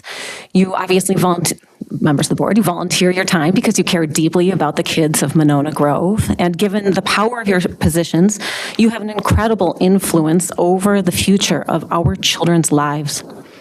It is your responsibility to ensure you are paving pathways that allow for all kids to thrive and that you are not making decisions that are detrimental to our students and their families. And you are showing us, the members of the community, that you're listening. Among other things, you're broadening your property investigations, and you've committed to ensuring the posted agenda items really reflect what's being addressed in specific portions of the meetings. And I want you to know that people in the community are noticing these efforts. So thanks. In that vein, I'd also like to ask you to continue your transparency by providing the public with a comprehensive list of the options you'll be investigating, or perhaps already have, as alternatives to selling Maywood and Nichols, both of which actively contribute to the success of our district's kids currently. We know that you've committed to a review of all the Monona Grove properties, including at least 5 parcels of vacant land owned by the district, and particularly the 16, almost 17 acres adjacent to Granite Ridge that is primed for development and would likely draw a nice price tag. Other creative ideas might include the following, though I suspect that you'll come up with a better and longer list than I have here. The district owns nearly a 26-acre nature conservancy. Have you discussed selling it to the Village of Cottage Grove or some kind of cost-sharing agreement? What grants, educational or otherwise, have you pursued? I know we discussed that a little bit, or you guys discussed that a little bit earlier here. To address the Maywood building, for example, the Department of Energy's Renew America's Schools program. Are there grants for historical buildings like Nichols that you've pursued? I know we discussed that they need to be very specific. Those are very specific buildings. They're not ongoing. You know, like if you are not addressing those or not pursuing those, why not? How about reevaluating the maintenance schedule that you have told us is necessary for Maywood? Yes, there is maintenance that should be done now, but I challenge you to do a deeper analysis of your facilities report to determine what is truly an immediate need. For example, is $1 million bathroom remodel truly immediately necessary for facilities that are working and listed as being in fair condition, or replacing a $140,000 fire alarm system that is in, quote, good condition? I ask that you identify, investigate, analyze, and report publicly all potential alternative options, including the detailed analysis and ultimate conclusion for each option you investigate. Likewise, how about providing the public with a comprehensive long-term financial analysis in your 10-year plan, the budget that we've discussed tonight, that incorporates the implications of all potential paths forward. We know that you're looking at the potential gain from selling Nichols and Maywood, and we know that you've looked into the costs of keeping them. But on the flip side, have you done a full analysis of costs associated with the sale or potential sales? Renting a space indefinitely for the Monona Grove Futures program, multiple daily buses to and from the high school, for MG21 students if at a new location, renovating a space in Monona to accommodate board meetings, renovations, both to update Taylor Prairie for MG21 students, and then perhaps revert it back to for elementary school kids down the road. What about the financial implications of addressing the inequalities created by eliminating space for a viable after-school and wrap care program for Monona students only? These decisions will have an impact beyond the next 5 to 7 years, beyond the next 10 years of your 10-year plan, and I ask that your analysis of the impact of these decisions is comprehensive and shared publicly. And if the district does not have the expertise to do this, there are outside organizations that will specialize in these kinds of things. No one is doubting that this is a challenging situation, but we ask that you thoroughly evaluate all solutions and that you ask good, critical questions about the numbers that you're looking at and the options that you have. And we ask that you provide a detailed summary of those steps to the residents of Monona and Cottage Grove before you sell the schools that our children need now and will need in the future. Also, I'd just like to say that Maywood is not empty. It is not vacant, and wanting to retain it is not an emotional argument. It is used daily by hundreds of students in Monona, and it is a critical part of their success and the success of their families. Yes, we have a difficult financial reality. Please don't balance the budget on the backs of our youngest students. I look forward to seeing the things that I discussed from all of you, and I sincerely thank you for your time. Thank you. All right, next up, Chelsea Williams-Pepper. Hi, Chelsea. Nice to see you again.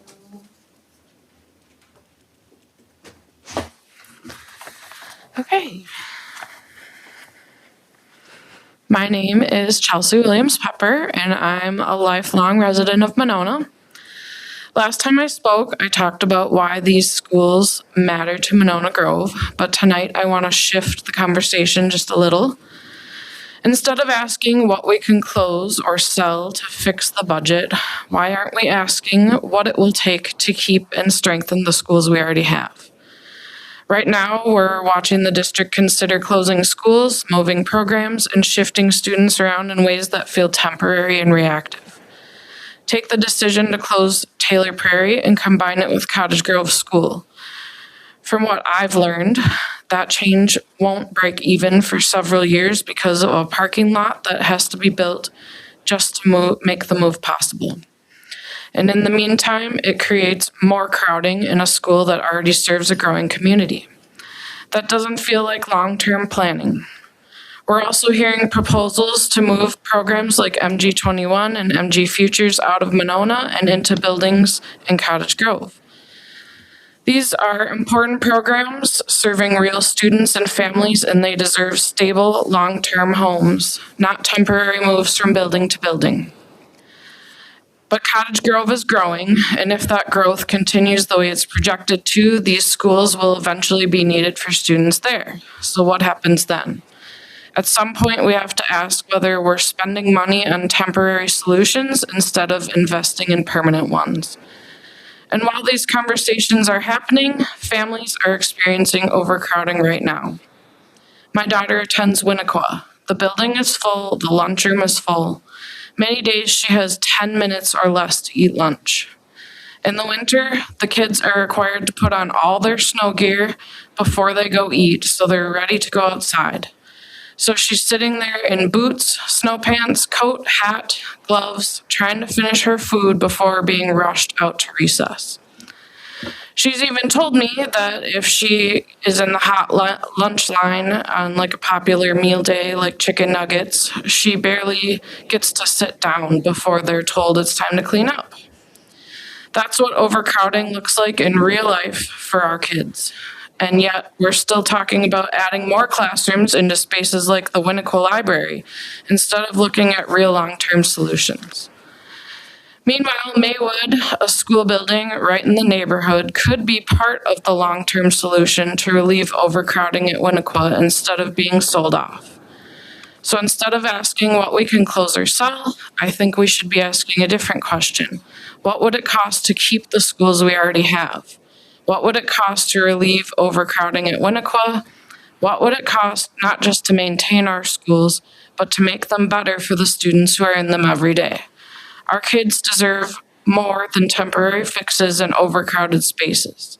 They deserve schools that work for them today and tomorrow. Let's have the courage to ask the communities to invest in that future. Thank you. Chelsea. All right, next up, Shonda Wells. Hello, Shonda. Welcome. It is Shanda. Oh, I'm sorry, Shanda. That's easy to mispronounce. I get it all the time. I apologize. Well, welcome, Shanda. Thank you. Hello, my name is Dr. Shanda Wells. I have been a resident of Monona for 12 years, and I have 2 young children who attend Winnequa Elementary. I want to start by thanking you for allowing me to speak and for having the meetings taped in particular. As a busy parent, this is how I usually participate in these meetings when YouTube is working. And, and I really appreciate that flexibility.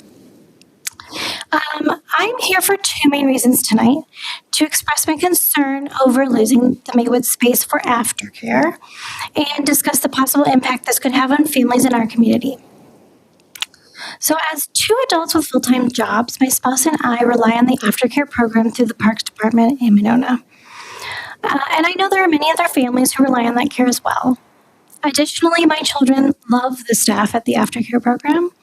It is where they play, they meet their best friends, and I do not take for granted how fortunate we are to have such a great resource for our children. When we first started using the aftercare program in 2022, the program was smaller and housed in the community building.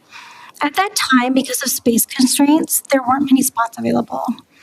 I had not so many fond memories of needing to block my work calendar and set timers to try and sign up 2 small children for multiple aftercare options in order to simply get the chance to maybe have childcare. That was an incredibly stressful experience. Having the expanded options at Maywood has been a godsend for my family in particular. And I can't imagine what it might look like for other families in our community who might not have the ability to block work schedules in order to sign up their children for aftercare.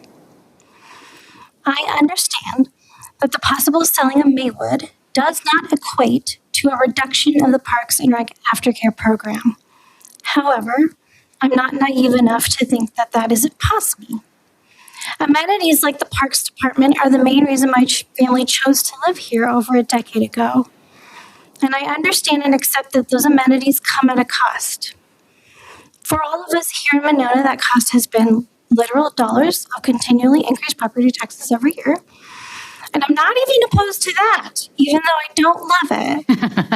What I am opposed to is losing the support of our community in things like aftercare availability. I worry that if we lose a space that has allowed the aftercare program to grow, if taken away, could have dire consequences, not only for families like mine, but other families who need this type of care even more desperately. There are families in our district who do not have the luxury of time and might not be able to do things like come to these meetings in person and have their voices heard. There's a decent possibility those families live in the type of housing that's being built on Monona Drive and on Broadway. I'm grateful that our sister community in Cottage Grove has an aftercare program in-house to make that transition easier for the parents there. But if we lose Maywood, what will Winnequa parents do? In this discussion, I fear we may be missing the forest for the trees by not taking into consideration the importance of our aftercare program for working caregivers. Given that the school board has dedicated resources to aftercare in Cottage Grove, I hope Monona residents can expect the same, whatever happens to Maywood. As a child psychologist, I know that children learn best when their basic needs are taken care of. So I will end tonight with a question I hope the school board can answer at some point. Who is going to take care of the kids if we have to reduce our aftercare program?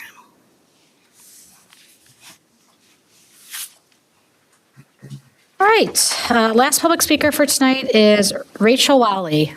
Is it Whaley or Wally? Whaley. Welcome back. Thank you. I mean, you think it's only been a month, so you think I would remember. I know. I mean, I keep coming up here. Nice to see you again. Thank you. Thanks for allowing us to speak. Yes, of course. So, when I spoke for the first time a few months ago, I was blown away by the amount of parents that came up to me at school the next morning and thanked me for sharing the facts and for speaking at the meeting.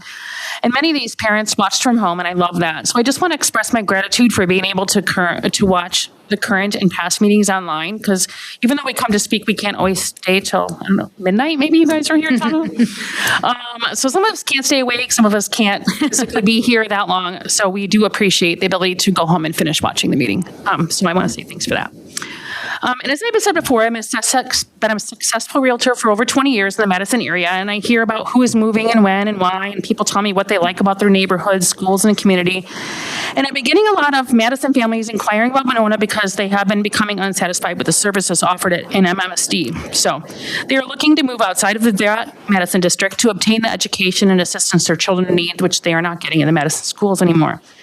And Monona is nestled inside of Madison, which makes it extremely desirable. And I myself have 3 clients wanting to get into Monona. One has 4 kids, 2 of them have 3 kids each, and have been looking for over a year to get into Monona and to find the right house on the market. And when it does, it is really hard to win an offer, even if you have an expert. So I'm just one realtor with 10 children waiting to get into this district. So I feel like the population is growing.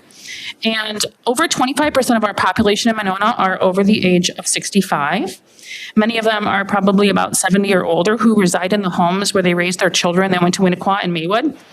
And there's definitely a generational shift going on, and that is happening, and it's quite large in Monona, and I feel it's pretty concerning.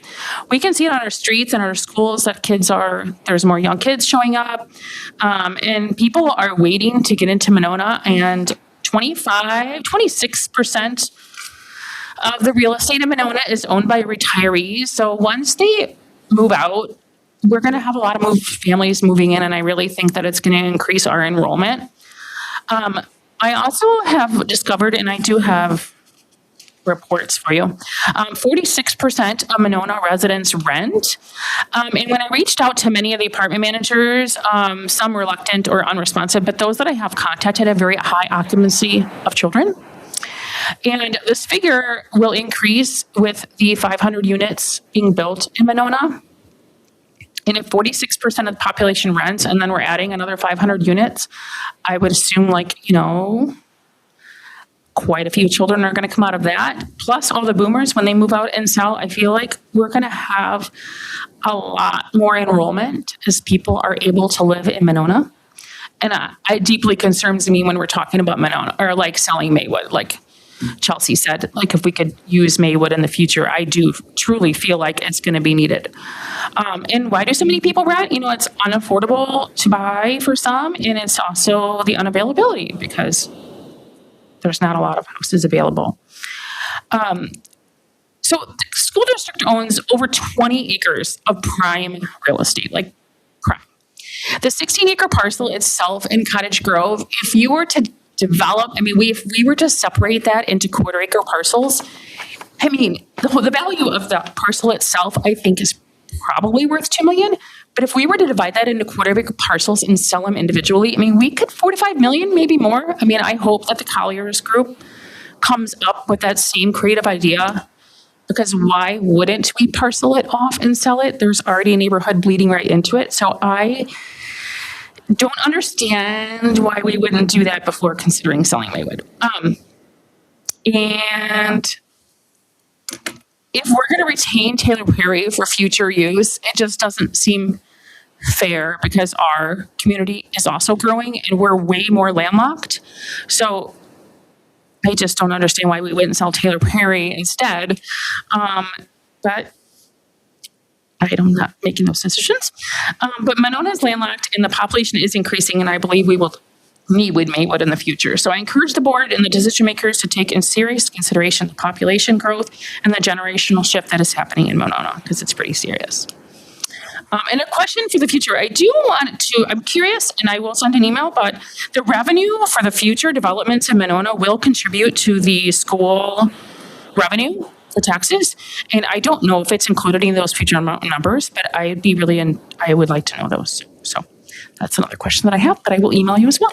And then I do have some reports for you that I'll hand out. Great. Okay. Yeah, if you want to give them to Tish, she can get them to us. I'm going to staple them actually. Oh, okay. All right, yeah, and then just get them to Tish and she'll make sure we get them. Thank you, Rachel.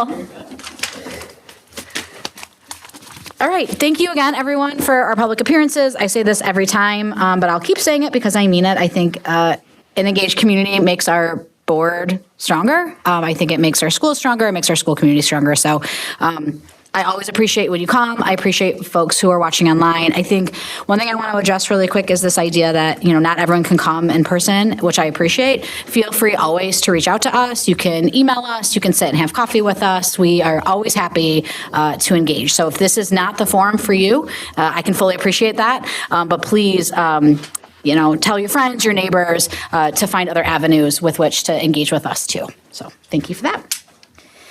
All right, moving on to action items. As a reminder to the board, we struck K1, so now we're on K2, Monona Grove High School Model UN trip to Toronto, Canada, which was a report that we saw earlier today during our student report. So board policy does require that board approve any international travel. So earlier this year, it was approved for them to go to Canada for the first event. And then obviously we have two amazing young women that we heard about tonight that are honored to go back. And so what we are seeking tonight is your approval for them to travel back to Canada for this event. Great. Can I get a motion, please? Yes, Susan. I would like to make a motion to approve the Monona Grove High School Model UN trip to Toronto. I'll second that. Great. Any further discussion? All right. Roll call vote, voice vote. All those in favor say aye. Aye. All those opposed? Ayes have it. Motion carries. Congrats to you both. We look forward to, we'll expect you, we'll expect you to come back. Oh, of course, I will be here. Don't worry. Since you don't have the excuse of graduating yet.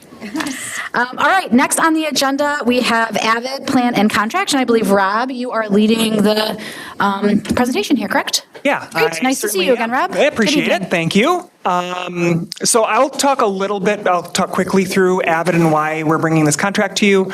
But this did go through Teaching, Learning, and Equity Committee, so we did a longer conversation presentation there. Same slide deck here, but I'll just kind of give you the highlights. As again, I already went through the committee, but I'll gladly answer any questions, or folks on that committee can do that as well. So bringing tonight a contract because it would be a new engagement for us. So per policy, bringing this to you for approval. AVID stands for Advancement via Individual Determination, and this is a college and career readiness support that we're looking at bringing into both GDS and the high school. There's two main components of this resource. There's a program element, and the program element would be an elective that we would introduce over the next several years, not next year. We would bring those courses to you like we would with normal courses, but we have a multi-year plan to bring that elective. That elective targets cohorts of students who need additional support to be successful in rigorous coursework. It is not an at-risk program. It is not a gifted and talented program. It is for groups of students that want to achieve at a higher level and would like to build skills in order to do that. So whether that be help them meet academic goals, become college bound, et cetera. When we're in full implementation, we would be looking to have that elective one section of that offered in grades 7 through 12, but that would take us several years to get to that point. We would roll up and roll down as we make that work and as we learn what our students, families, and community needs. The second element, if you can go back, Tish, the second element is AVID school-wide. And this is an instructional framework and an instructional toolkit that we can use and would really be the instructional backbone that we'd be implementing both at GDS and the high school. It includes structures and supports primarily in the area of instruction, right? So what are the key and research-based instructional strategies that we can use cross disciplines to support our students' college and career readiness. And I say college and career readiness, it's not just college bound, it's workforce bound, all the skills that students need. So there's an instructional component to that. There's systems, so it helps us get support in our processes for continued improvement through some outside eyes in our school, through rubrics that we would use, self-analysis in college and career readiness. Leadership development opportunities, we get, with this, we get support from an implementation specialist that coaches and supports, all as a part of the process. And there's also networks of support with other schools in the state and nation that are doing this work.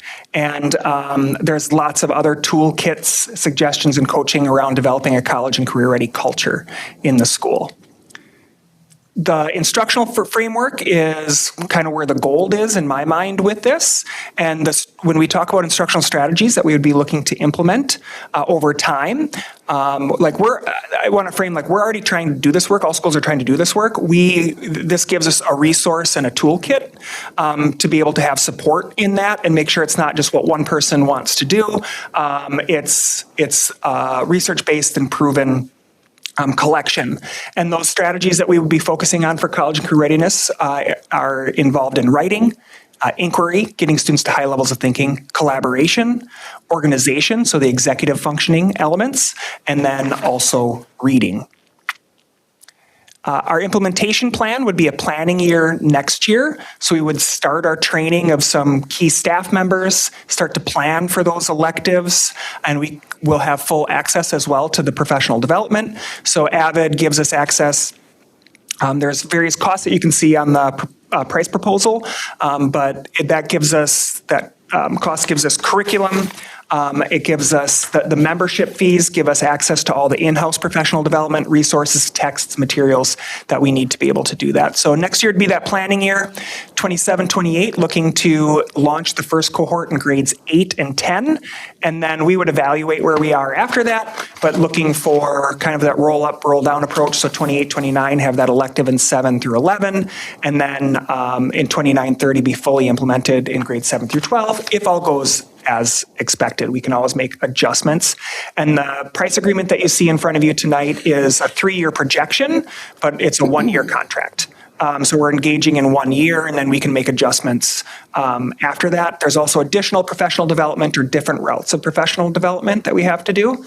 The initial year, it does have a larger cost because AVID is very protective of their product in a good way as far as quality control. So we need to have 8 people at each building trained in some of the various elements of of this resource.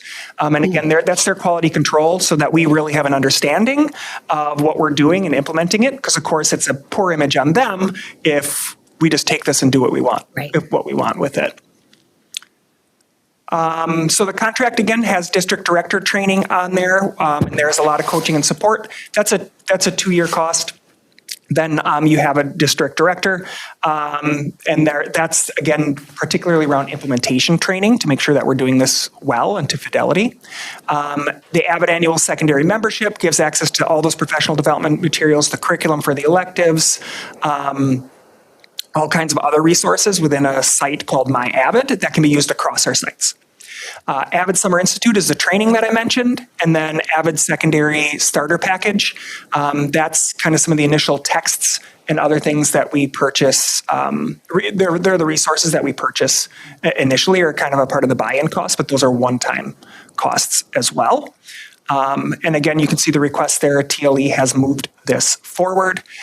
In the packet as well, you can see other school districts in Wisconsin that are already participating in AVID, and there's some in the area as well, including Verona, Oregon, Sun Prairie, Madison Metropolitan School District. This will accompany well with our continuous improvement framework, as we're not going to try to do all that WICOR in 1 year, but it's that bank of strategies. If the high school decides we really need to focus on reading growth, this is where we go, and we have training, we have reliable resources and a common language to make that happen. Quick clarifying question for you, and then I can open up for broader questions from the board. What summer institute are you looking at? I thought there was one in Minnesota. I thought I heard that at TLE. Used to could. So right now we're looking at Kansas City. That's what I For this figured. one, that's Okay. the closest one. Closer than South Bend, probably.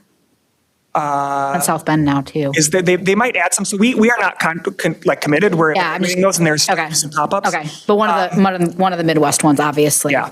Last year they offered one in Chicago and Minneapolis. This year they're not offering either. They are hearing a lot of pushback about that because there's a lot of local districts and they know the costs, right? Then we have additional travel costs. What I will say is there's a huge benefit to doing this offsite. We will this is all budgeted in our proposed TLE budget. So we're not asking for an additional expenditure at the budget that we're proposing that you'll see. This is a part of that.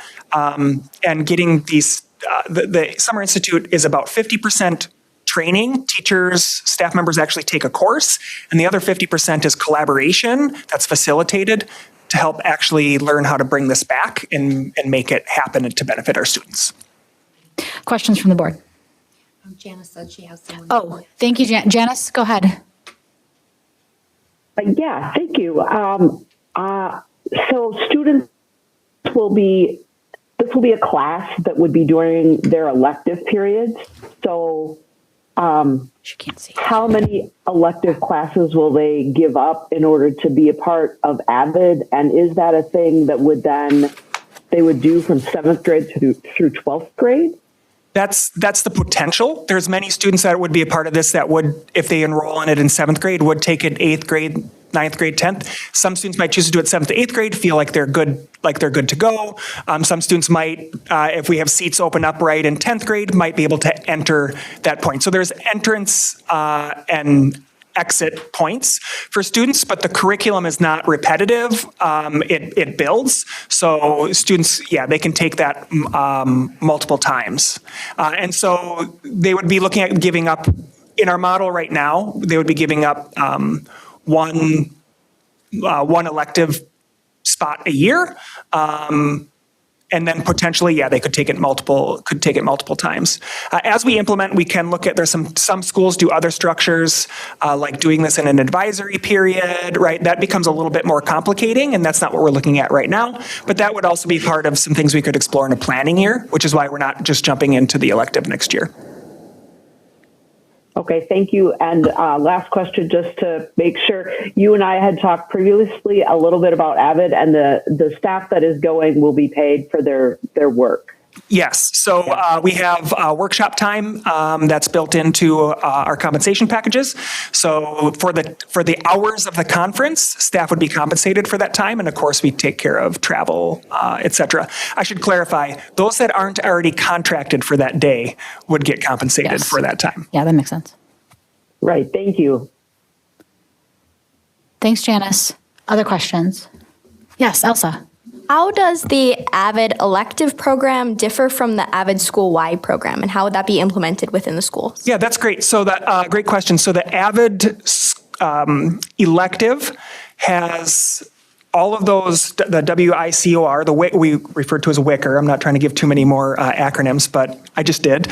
So WICR framework, right? Those are strategies that can be used across all disciplines, and that's the school-wide framework. So any student is going to get access to that in their math class, right? Teachers are going to be using these strategies in their social studies class and music, everywhere. The AVID elective class really is more deliberate about those specific strategies, training students, providing additional support in collaborative structures, right? So it elevates that to another level. The AVID elective also has a lot of career planning components to it. So, for example, the senior elective, families and students collaborate together, and they actually, as a part of the curriculum, complete the FAFSA form, whether they're college bound or not, right? A lot of it's an avenue for college counselors, vocational representatives to come in and work directly with students. So there's this college and career readiness, particularly grades 7, 8, 9, 10, and then 11 and 12. It's really trying to support them to high leverage careers in planning that. So I hope that answers your question. And then one follow-up really quickly. For the elective program at the high school, does that contribute to one's GPA, or is it like a pass-fail class? That would, right now, we would bring that forward to the board next year for approval, but usually in implementation, that would be offered for a grade. There's academic expectations to that course. Great questions, Elsa. Other questions? Eric, I'm curious if you have any thoughts. I know MMSD has been doing AVID for a while. I don't know if you've experienced it at all. You're asking me if I have any thoughts? Yeah, I was curious. Yeah. You could, Fine program. Other questions? I've experienced AVID as a practitioner. I have seen it be really successful for students. I think it's like anything else, right? The level of success is directly related to the quality and fidelity of implementation. And so that's just something that we're going to want to keep an eye on should we get approved. I appreciate the fact that we can do, even though we're looking at a long implementation runway, that we can sort of reassess in a continuous improvement framework annually. And so I appreciate that. Go ahead, Philip. I have, I think, 3 questions. One is, so looking at the implementation plan, can you give an idea, sort of parallel to that, the timeline that we would expect to see student impact?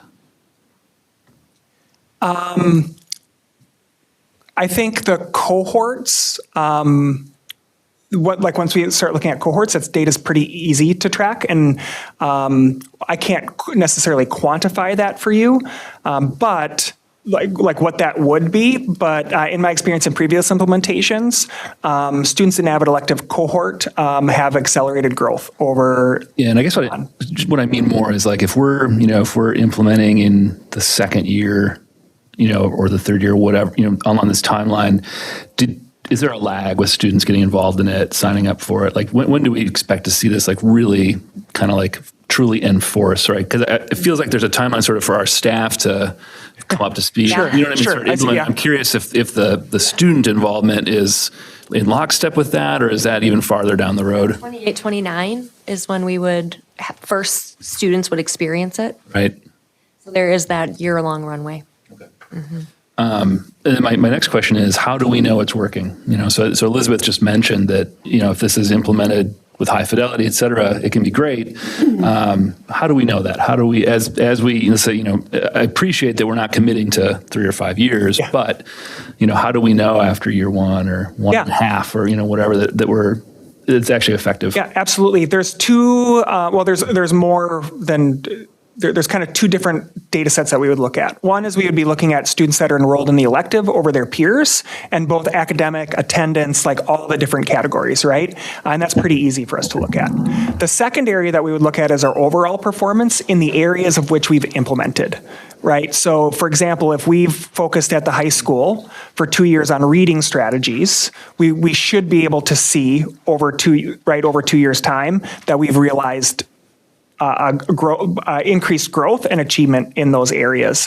What I would caution is just to say like, well, we've implemented AVID and our math scores haven't gone up, but we focused on only reading strategies for 2 years, right? That's, it's more taking a look at what our continuous improvement plan is, how AVID has matched that, and have we grown in that area. So there'll be specific measurements that this is not something that'll be vague and. Absolutely. Well, sorry to can I just jump in on that for a second? Yeah. In theory, like a lagging indicator, right? We should be able to track graduation rates and track advanced placement courses, correct? Isn't that part of AVID? Absolutely. Support students particularly for students in the elective. Yep. Yeah. And then overall as well. But again, we can trace it specifically though to AVID, not to. I mean, in theory, right? Because we're trying a lot of things to improve these, statistics. Yeah, I think like in theory though, because you have a cohort of kids assigned, they become your group, and then you can control them against non-elective AVID students. Okay. And I think there's two things to think about. So there's the kids that are in the elective that are getting the curriculum, and then there's the whole school who is experiencing whatever strategy as part of Wicker that based on the data they've said, we think this is the adult-based behavior for the lever to pull so that we can move forward. So I think as we've gone through the sale process, when really at the end of the day, it's what do we want the adults to be doing so kids have experienced the best outcomes to solve the problem we've identified. This became really evident that having that framework would be very beneficial. Yeah, Story, just a quick analysis. In the fall, high school said, we really want teachers to learn 3 key strategies in math and 3 key strategies in reading, and we want to like get that going cross-discipline. But where do we go? What do we look at? Like what's research-based? I supported in that. We found some really good strategies, and some of those are related right back to AVID. But this gives us a continuous, the school-wide gives us that continuous playbook where we have resources that, right, they're already vetted. We can do our own vetting, but the professional development behind it, the resources, what it looks like, exemplars are already there, which should accelerate that process for us. Yeah, Stephanie. You said there's entrance and exit points in this. Do you anticipate that we're going to have more kids interested in this when we have the ability to teach? And if so, looking at this, you have grades 8 and 10 starting, right? So if they continue, then those are our 9th and 11th graders in 28 and 29. Now, what if, do we have a gap there of kids that maybe didn't get in, or are they going to take that spot? And then we have other children that are going to want to get in on this elective and not have the opportunity. Yeah, so we also are considerate in our implementation plan with staffing needs too, and like we need people to teach these, and so there need to be people, and we have a general plan for that at the high school and then at the middle school as well. I think. So first year would be, 8th and 10th grade in 27, 28, and then those 8th graders they would choose to would go to 9th, right? The next year would be looking at recruiting 7th and 8th graders. Now the question is, okay, if they weren't in that original 8th grade cohort, they moved to 9th grade, would they like to be in? That's a good problem to have. Is it possible that we could expand to multiple sections like other school districts? If the demand is there, we could absolutely do that. This program is also we want the right students to be in there. We want them to commit. It's a different type of class. And so I don't project that based on a district our size, one section is fitting, but if there's a tremendous demand of students with the right fit for us, could we expand it? Absolutely. That actually brings me to a follow-up question. So my experience with AVID is that it's an elective, but it's essentially an invite-only elective. Is that standard for how AVID goes, or is that how we would be running it? districts do it differently. We would not be going an invite-only approach. We would likely have a screening approach and interview process to make sure that students and family, like, they understand what this is. It's not just, mom said I should do this, right? Like, this is what it is, and make sure that they know, because they are then not taking this other elective or this other elective. So making sure that they're clear about the process and committed to it. We may, in an example in a previous district that I had to support in, it was invite to all.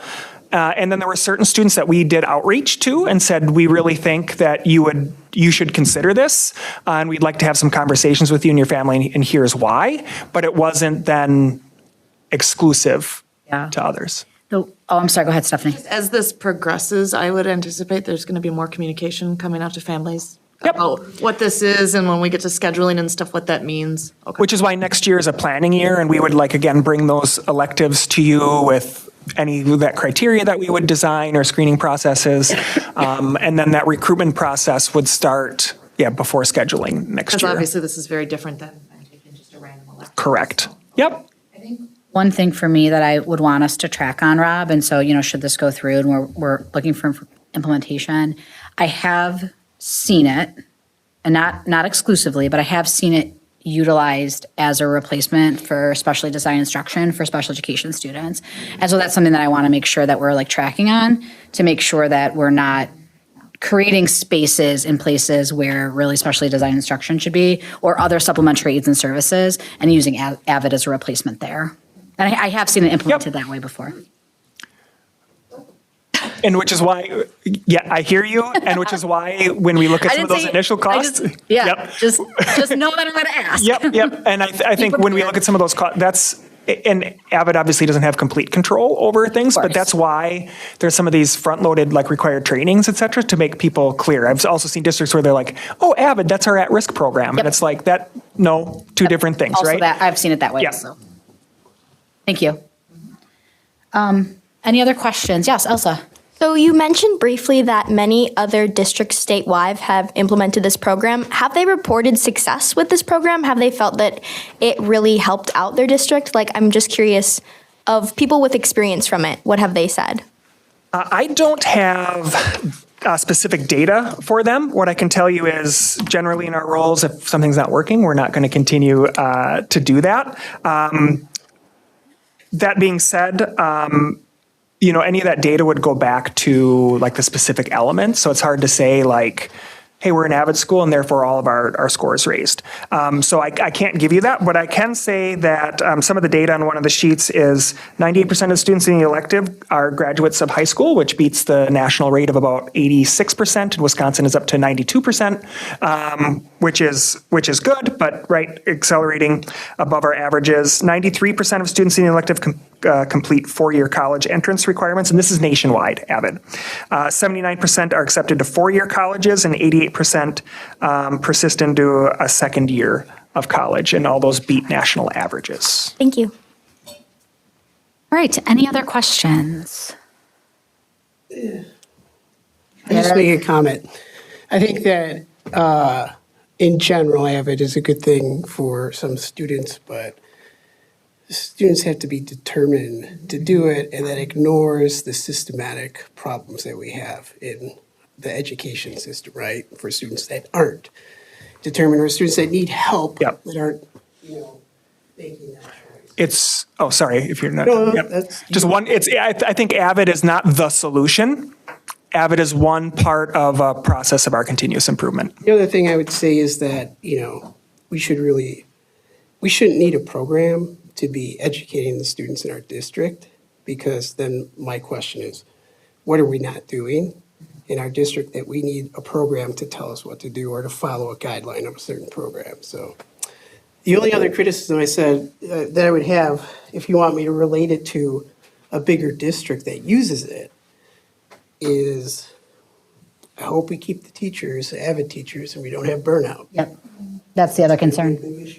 Yeah, that's the other concern. But I think some of that, and I don't know, Eric, your experience, but I wonder about utilization, fidelity, right fit of student, and burnout, and the relationship between those two things too.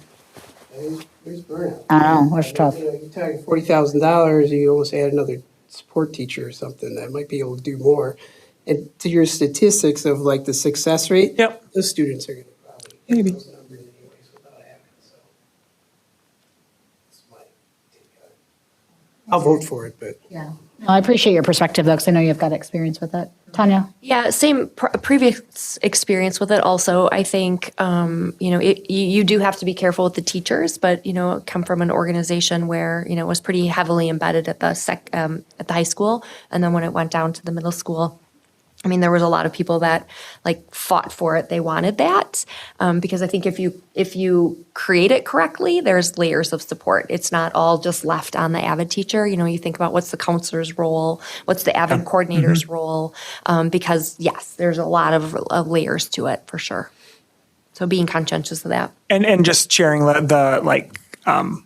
not proposing, right? We're engaging in the work next year and getting the resources, et cetera, not in direct implementation. Can we use it as a part of our continuous improvement? Those strategies, yes, we will have people trained, but implementing the elective, we do want to do this with care and make sure people such as the teachers are prepared.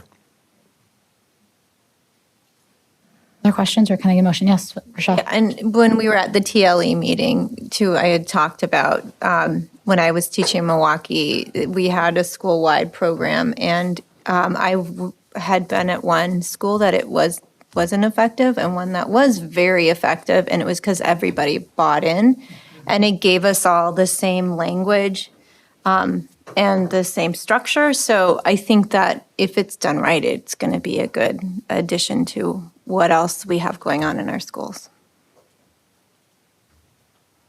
Yes, Elsa. Just one last question. I noticed that the handout for parents and families mentions AVID for elementary school. Do you think that if after an implementation of this program for about 5 years or so, we'll see a trickle down to that elementary system and we'll see a kind of connection among all the grade levels, or would it remain mainly in the middle and high schools? Our intention right now is middle school and high school. It is not to go to elementary. That's a future conversation. The elementary system, it is available. It's significantly newer than the secondary version. I have seen it in elementary schools. I think that's something to look for down the future. That doesn't obviously have the elective component. It's just taking that writing, inquiry, collaboration, organization, the ones that are grade appropriate and strategies for elementary students, is starting to build those in cross curriculum. So is it on the table for next year in planning? No. Is it something that is crossed off the list and we're saying we would never do? No.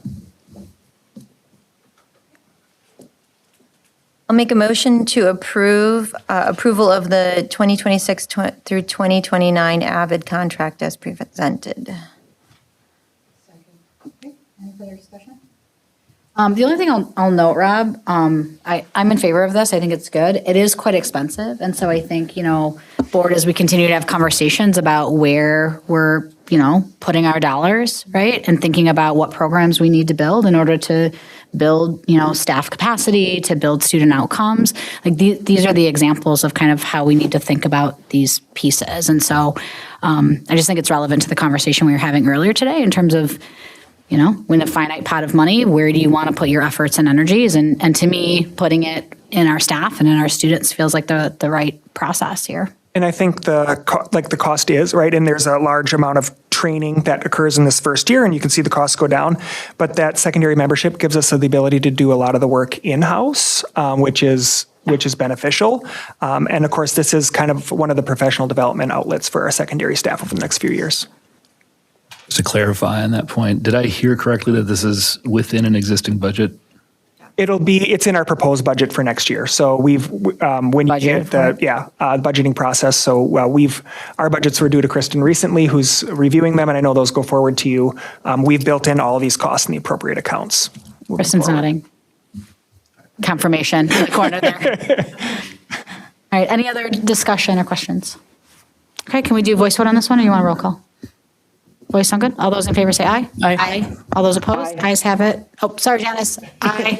Ayes have it. Motion carries. Thank you, Rob, for your work on this. Absolutely. All right, next up, the IXL contract. Is this you too, Rob? That is. You get to hang out with me again. The Dr. Meyer show. It's the Dr. Meyer portion of the agenda. That is. It ends now, though. Wow. After this one. So also bringing to you another new contract. So I wanted to bring those forward to you as we do the budgeting process. Yes, this one is budgeted as well in the proposed budget.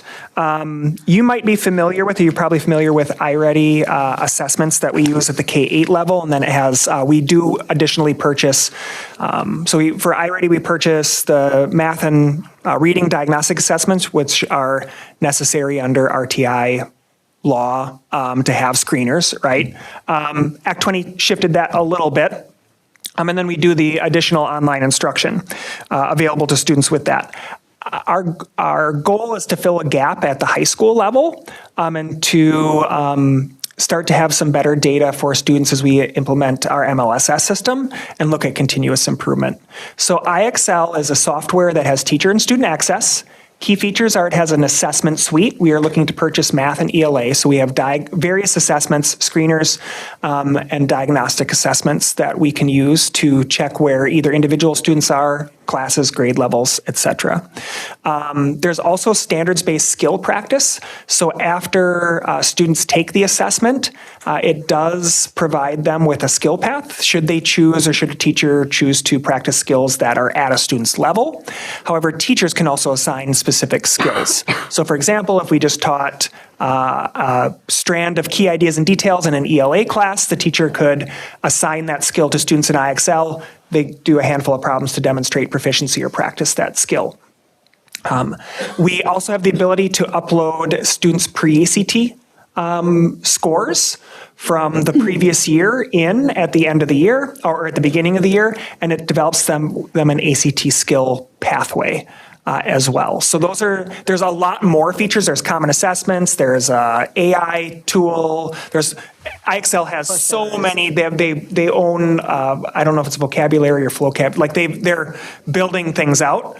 These are some of the essential things that we would be looking at. In our implementation, we would be looking for access for grades 9 through 11 in both math and ELA. We would be looking to utilize the individual standards-based skill plans for students in grade 9 and do the ACT pathway, provide that for students in grades 10 through 11.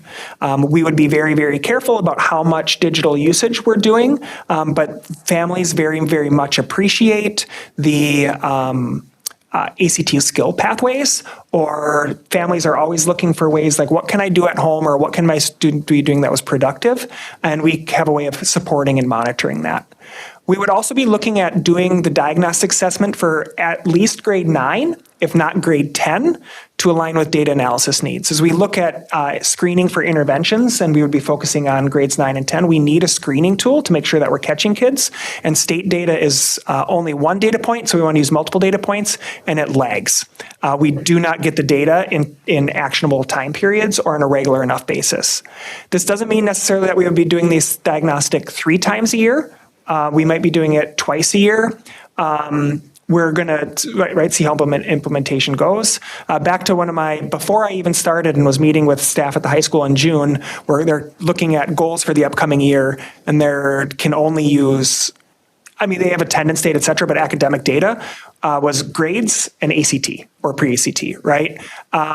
Which is limited and doesn't always give us the data we need. So looking to diversify that. And again, this is similar to our iReady assessments, doing something more level appropriate for the high school, and that has more to offer. And I want to again mention that we would be very, very careful. We would put guardrails up on its use. We're not replacing a teacher with this. We're not saying 45 minutes a week out of an English class, students should be doing their skill path. It's an as needed and as determined approach for our students. And the cost for this is all inclusive, which is one of the nice things about IXL. There's no add-ons. You get it or you don't. Yeah, go ahead, Eric. Well, I know a lot more about this than AVID. I have to use it every day, unfortunately.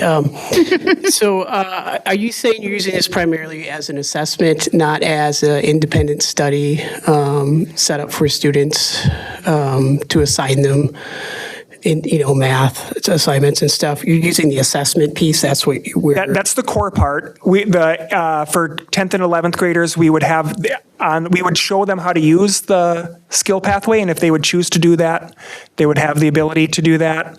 And then there's sometimes that teachers might assign a skill, but we're not carving out time or doing the mass. So that's my concern. We're not going to have people assigning students skills to complete and then just having students independently do that and a teacher go through or star things that they have to complete, right? And then Not as an individualized pathway, no. Okay. No. Now, as I said, the skill might be, as a class, we all just learned. That's fine. We just learned this skill. Now I want you to go on and practice, so you're going to complete that. Yes, but it's not like, And we're not even considering using this to replace any in-person instruction that we have. It would be a supplement to or in addition to. That was a great timing for that question. Okay. Yeah. Supplement, not supplant. Yeah, because that would be that's what in my experience what happens at times. So yeah, no, IXL's the answer. Again, no, it is not. Can we use all of those tools as a part of a plan for a student or a part of a plan? Yeah, absolutely. So like resource time at the high school, meeting with the teacher teaches something and says, you need some practice on this, I'll assign you that skill because I just worked with you on that. Absolutely. But not replacing core curriculum or teacher time. I have a couple questions, but other questions from board members? I got it.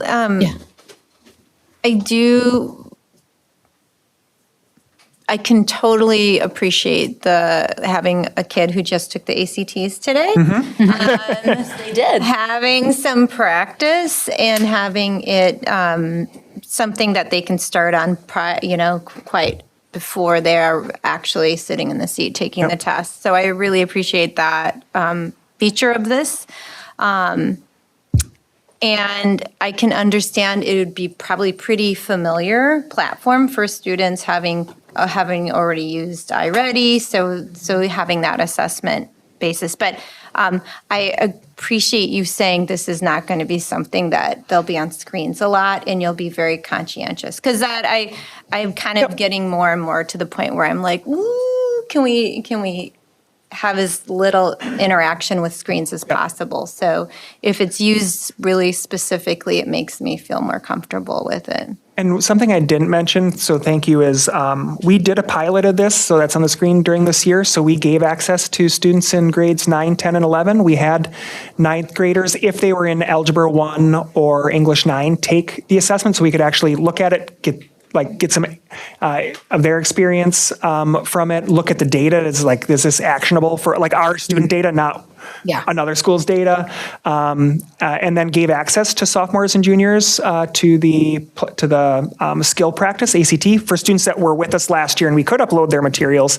And some students, I obviously haven't talked to anybody today, but students that took a practice ACT a few weeks ago came back, and I heard from teachers reported it was just like what we were doing on IXL.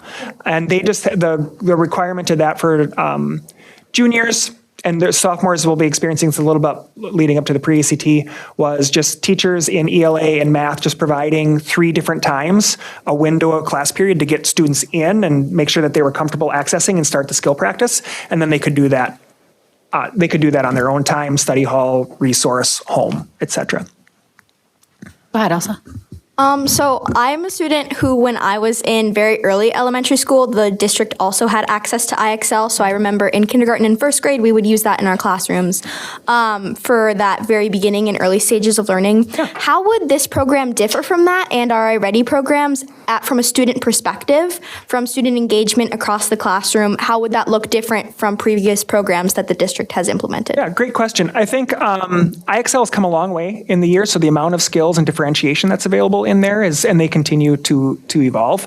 iReady, the online instruction in iReady is very different, and that's a good point. iReady is meant for individualized learning, like to teach you a skill. So you start an iReady online pathway, you start with like a little video and it teaches you how to do something, you practice a part of it, they come back and teach you a little bit more, and then you do some skill practice. Lori comes out and tells you teaches you something. Yeah. IXL, you go in and it's skill practice. So it's meant to hit you at your level or have you practice something that was just taught. And if you need support, you can click on a video that says, teach me this or show me an example. So it's really skill practice versus individualized instruction or replacing that of a teacher or trying to be a tiered intervention. Could it be a part of that? Sure, but it doesn't replace the teacher component. So it's a little different in that aspect. Data-wise, at the high school level for the diagnostic, we get some more relevant data for high school. iReady is reading and math.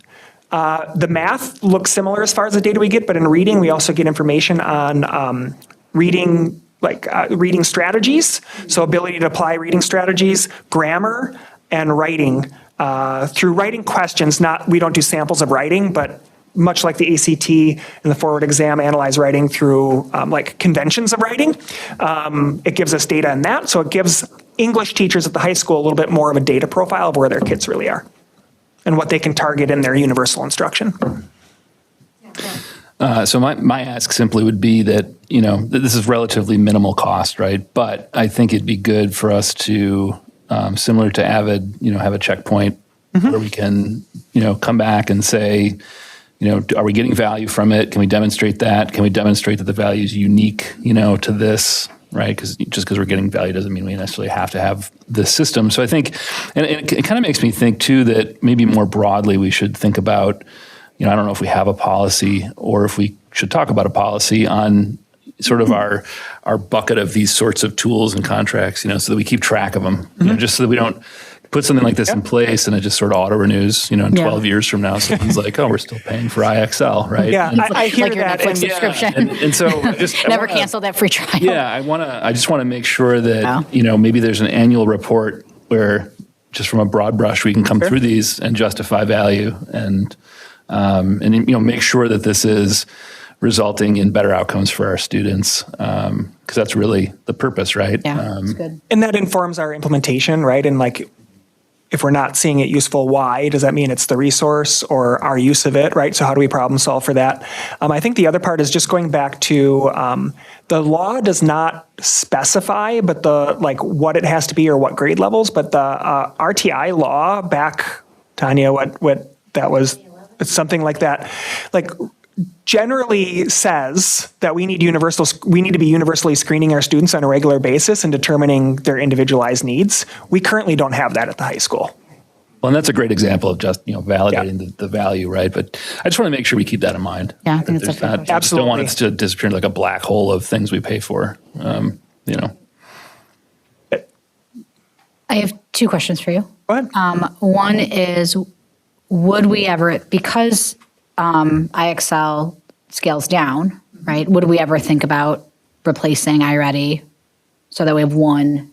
Like secondary level or one across the board? Yeah, one across the board, particularly for assessment. I'm like the learning path to me, well, I've got some questions about iReady as a concept, but just in terms of just being able to actually do good comparison. Would it be on the table? Absolutely. Is it something where, GDS has asked about that? Or are you thinking, I'm not, right now we're filling a need that we've identified, and then let's get it in place and let's identify if we need to make. Well, and iReady stops at 8th grade, right? Correct. The online resource, the online instruction, tops out at 8th grade standards. They're adding some algebra ones. They don't anticipate going to high school. You can take the assessment at the high school level, but it won't give you, it's not normed at the high school level. So then it'll just tell you if and it doesn't have resources to support teachers or students. Yeah. Okay. So second question, I looked it up on the Etsy. Because it's where everyone goes to look things up.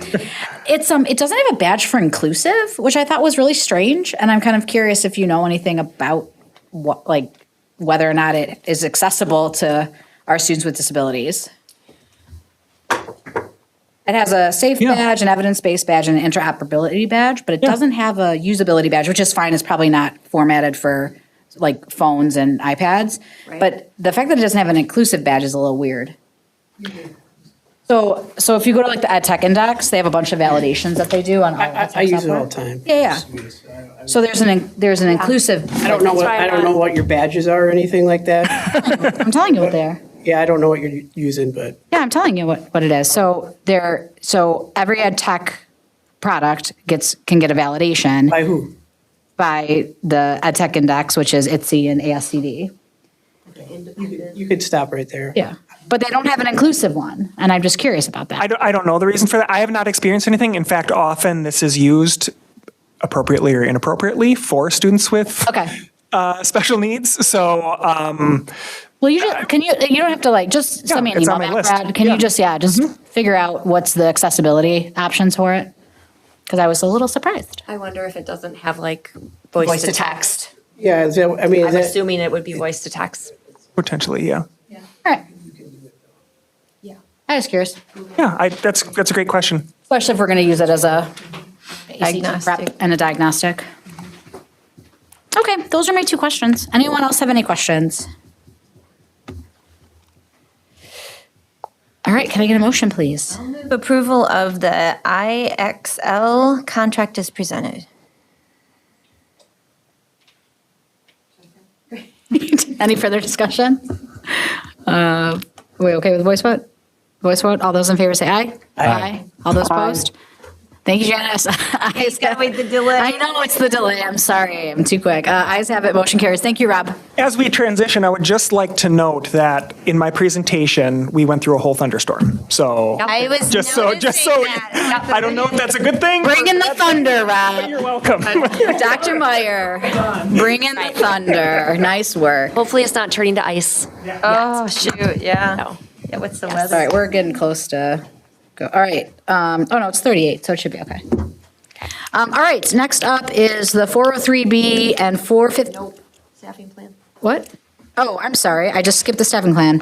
I apologize. Next up is the 2026-2027 certified staffing plan.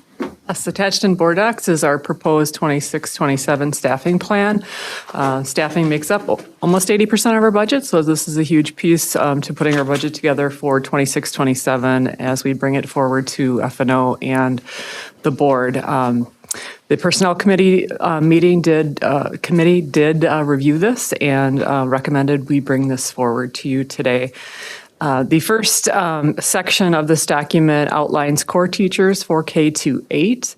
And as you can see from the 25-26 to 26-27, there is actually a decrease, a 0.5 decrease in overall staffing in that area. This area is driven by our class size goals and our range.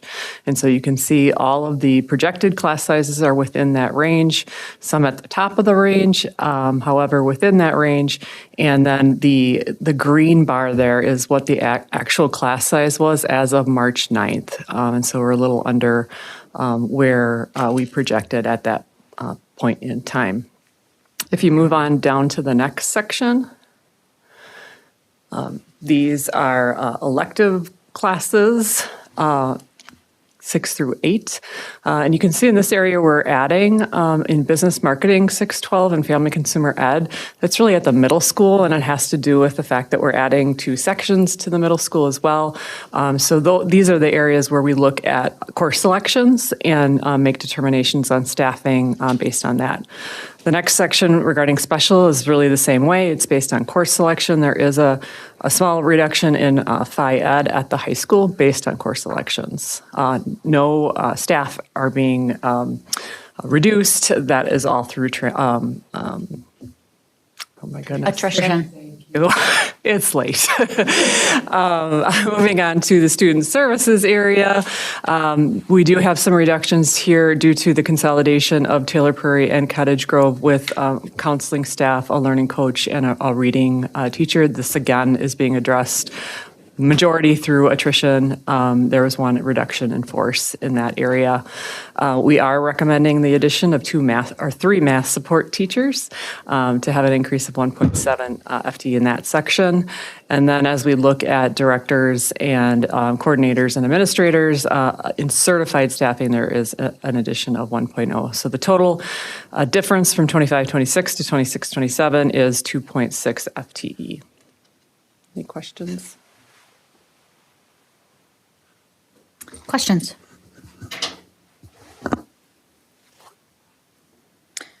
I just have One, and it's in regards to student services at Cottage Grove School. So with the reduction in force in the counselor position, then our 4K2 elementary school in Cottage Grove will have 2 psychs and a social worker. So just thinking about what is comprehensive like student services look like there, and sort of, thinking about the Venn diagram that is social work, counseling, and school psychology, sort of how are all those functions going to get filled in service to students? Yeah, I think as when we looked at what the work has been this year, and with early childhood being at Taylor Prairie, moving that over to Cottage Grove School, as the administrators looked at what best usage of time was, quite a few evaluations and lots of family engagement around students. And so the decision to go 2 psychs, so one will be early childhood and 4K5, and then one will be 1-2.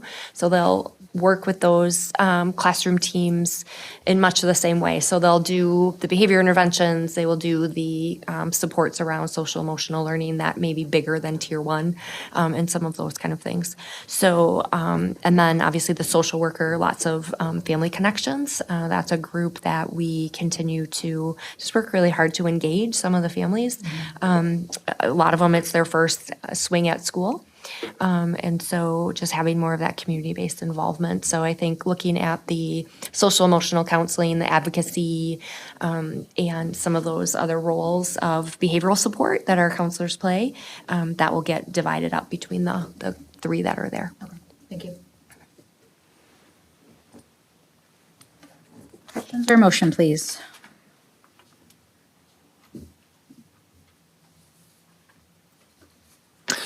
I'll move approval of the 2026-27 certified staffing plan as presented.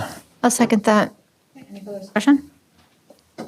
You on voice vote? Can I ask just a quick question? What? Oh, yeah, we didn't have to ask the same thing.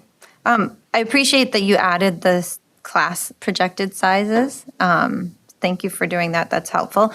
I'm just curious also about like the caseload that we have with our special ed staff. Do we have that on here? I didn't see it. No, that's not driven by board policy. So it's not Okay. So I'm just curious as to how we're not overloading those folks. No, actually, the work this year is really thinking about how do we try to keep those caseloads.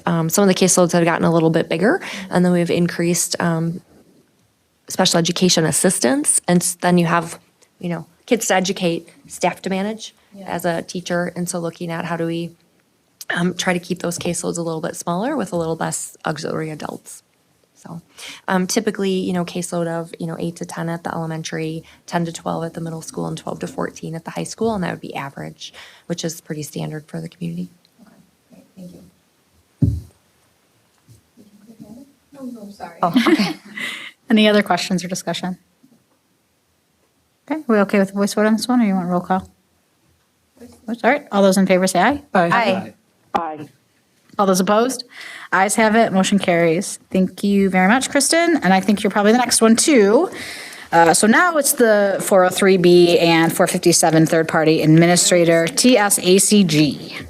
This item came through the F&O committee and was recommended to move forward to the board. We are recommending that we utilize a third-party administrator to manage our 403B and 457 plans.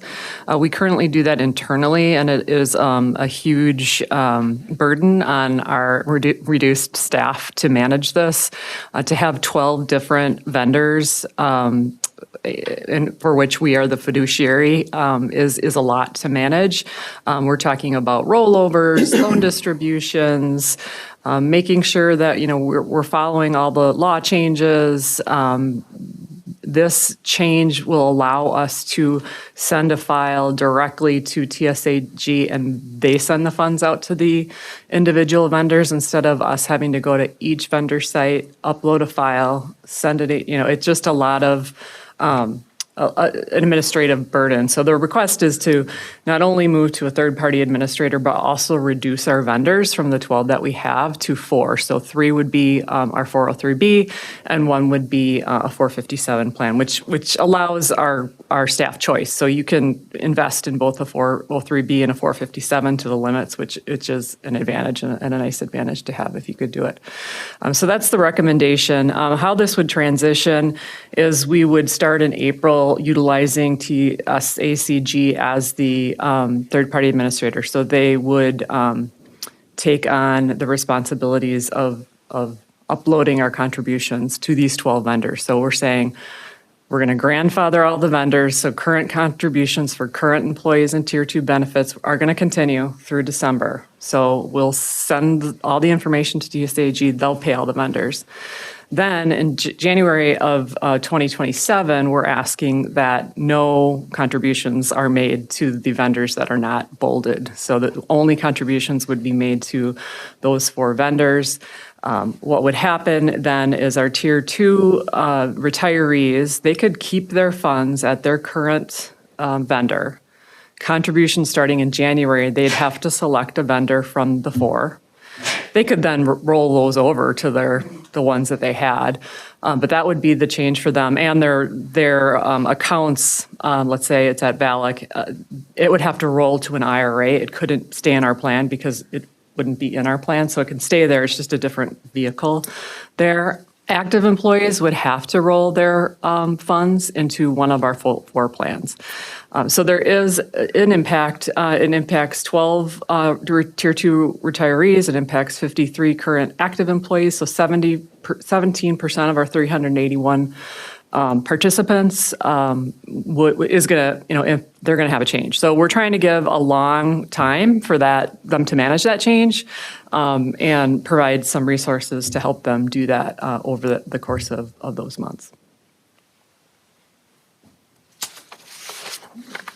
One thing I just wanted to add that I recalled from our discussion at F&O, just for the rest of the board, is that when looking at other districts, benchmark districts, having around 4 options and using this specific third-party administrator was common. So what was uncommon was to have a dozen funds to choose from and to be administering it in-house. So what is being proposed is not unusual. Janice. So if once people are notified, I'll just say I'm one of those people who will, as a Tier 2 retiree, need to move my plan. Like, once people have been notified, does it matter when between now and January 1st people change plans, or is there a specific date that needs to happen?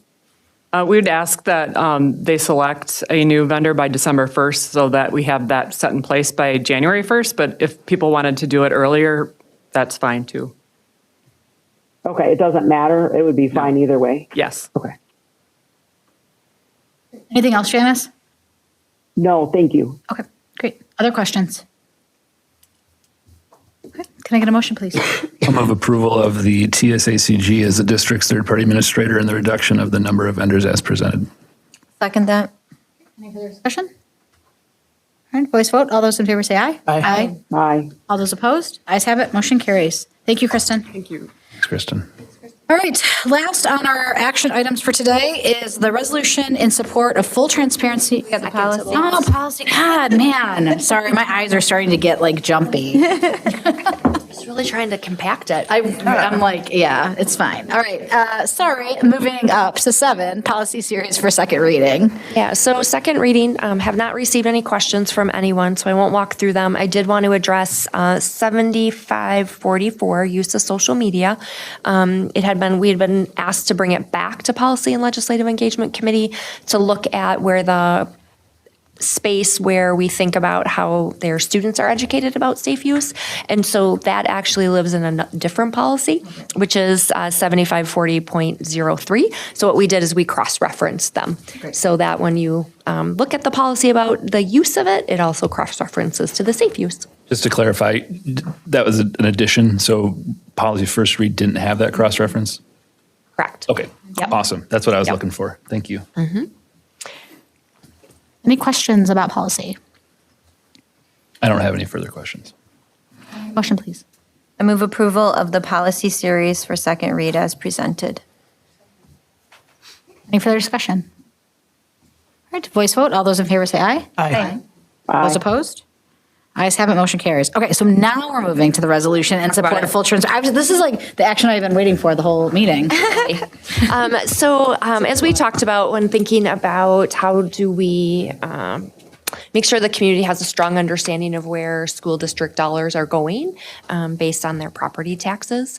One of the things that has come forward is just making sure that people have a strong understanding about what amount of property taxes that are earmarked for education might actually not be going to the school district in which they live. And so there is a movement across the state to work with municipalities on voucher transparency. And as you can see, this last year, it was a little over $500,000 that of taxpayer money that went to the voucher program. And so one of the asks is looking for this board to approve a resolution in support of full transparency for taxpayers, which we would then ask our municipalities to consider putting a line item on the tax bill that would show what amount of money went to the district, but then what amount of money went to the voucher program. And so you can see there's some examples right on there. Because to clarify now, it just says schools, right? Correct. Just says Monona Grove School District. And so just having some clarity in there. And so it's just, it's not a statement of pro or con. It's just a statement of making sure that people understand where their tax dollars are going. So there is a resolution attached. If that were to be passed, then we would be then working with the village, the town, and the city. There is some samples of other communities who do an insert. I think the preference is it just to be written on your tax bill, because I think when you get your tax bill and the inserts that come in there, usually it's like, here's when your garbage is coming next year. And so thinking about that. So just open it up for that discussion. Great, thank you. Questions? The vouchers pay to the residents in our district, so they are using the vouchers to go outside of our district. No, it just goes back into the whole big bucket. So it's the private vouchers and the independent charter schools that they use it for. But for property tax, for the payers though, are residents of Monona and Cottage Grove? We're paying for it. We're not necessarily using it. Right, but, okay, so if somebody lives in Madison, they send their student to a private school, we're not paying for that. But if somebody lives in Monona, they send their student to a private school, we're paying for that. Correct. But they're residents of our Monona and Cottage Grove, that's what I'm asking. Yes. I'm asking, that's all I'm asking. Okay. Is they are The answer is residents here. Correct. That are choosing not to go to this district. Yeah. And they get a voucher. That's all I'm trying to clarify here, so. And, I'm sorry. No, I just want real quick. And then, so on the bill, it's not going to show though the amount, it's just going to show a total amount, like the example there, is that right? Yeah, that's what they're looking for. So if you see, and it's not a very good I mean, copy, I think apologize. everybody should see it, but it's like kind of, it's just one, like I'm using the Green Bay as an example there. Yeah, it's like that, just line item. It'll just be a line item Yep. like on the top that Yep. will say this amount was levied for, Purpose of private school vouchers. but it won't say where, who, or anything like that yet. It's just the one line item to Yeah. separate it out from the amount of money that we get.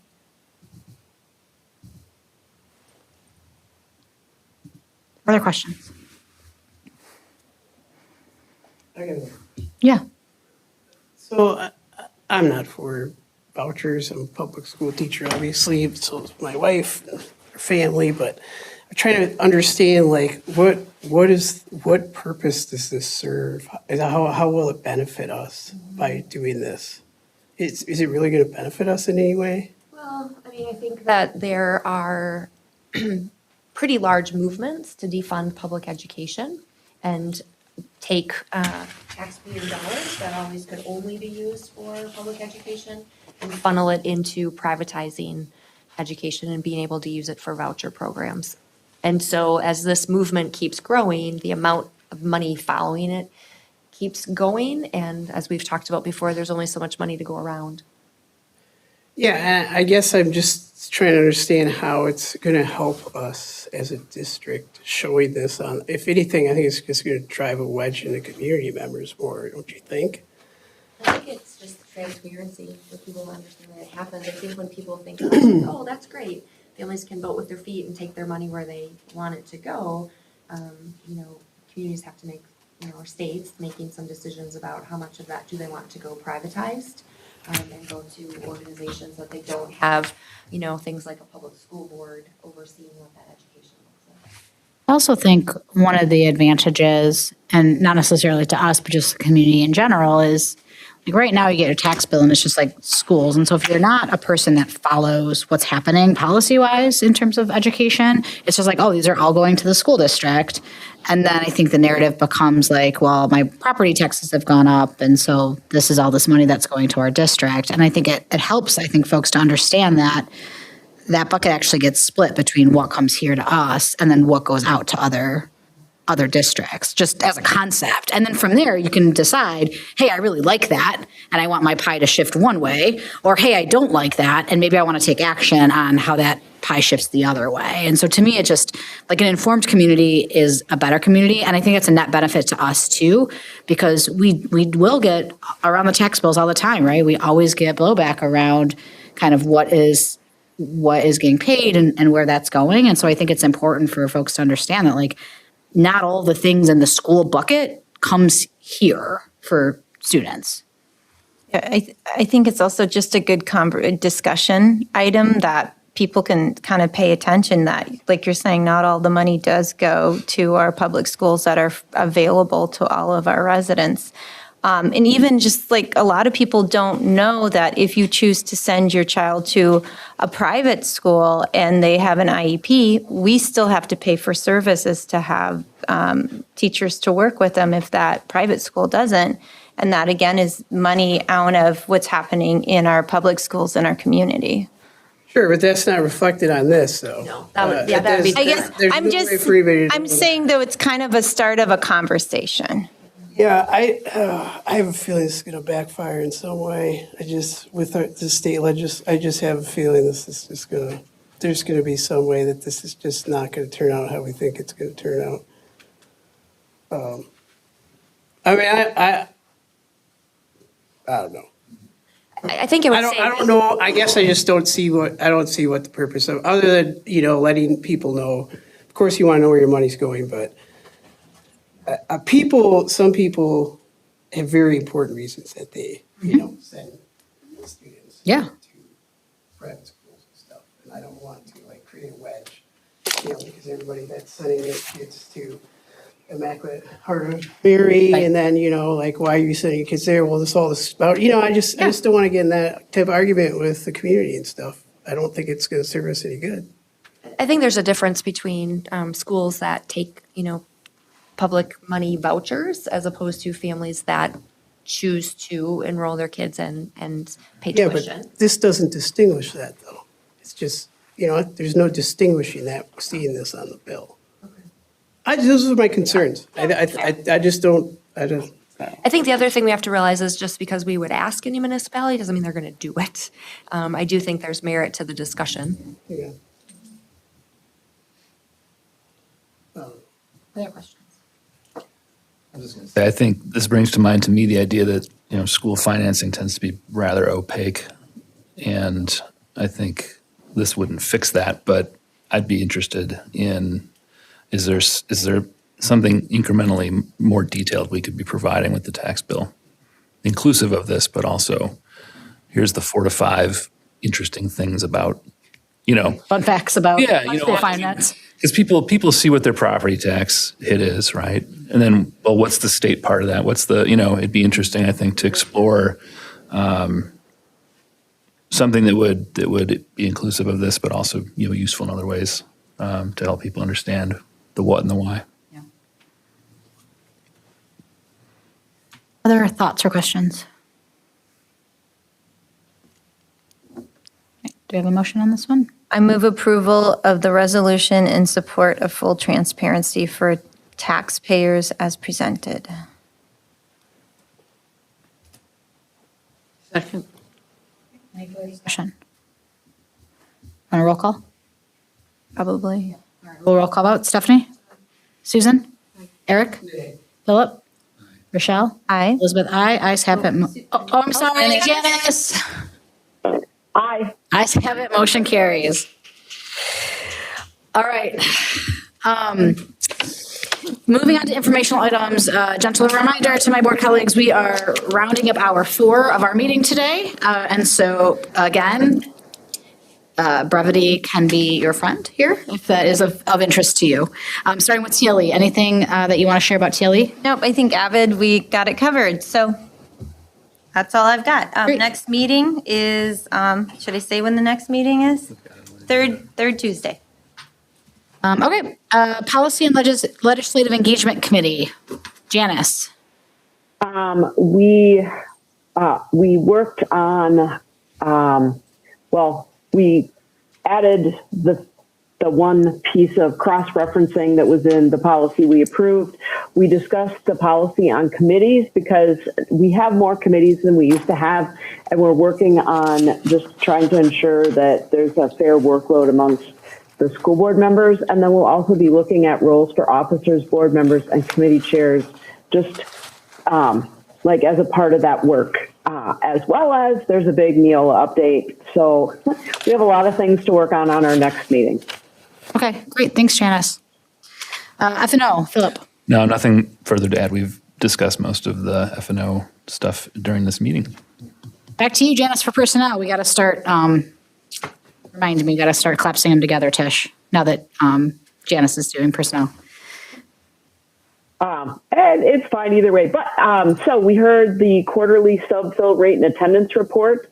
We went through the employee handbook revisions proposed by administration prior to meeting with the MGA, and then we will be meeting with the MGA on the certified staff on Monday, March 23rd.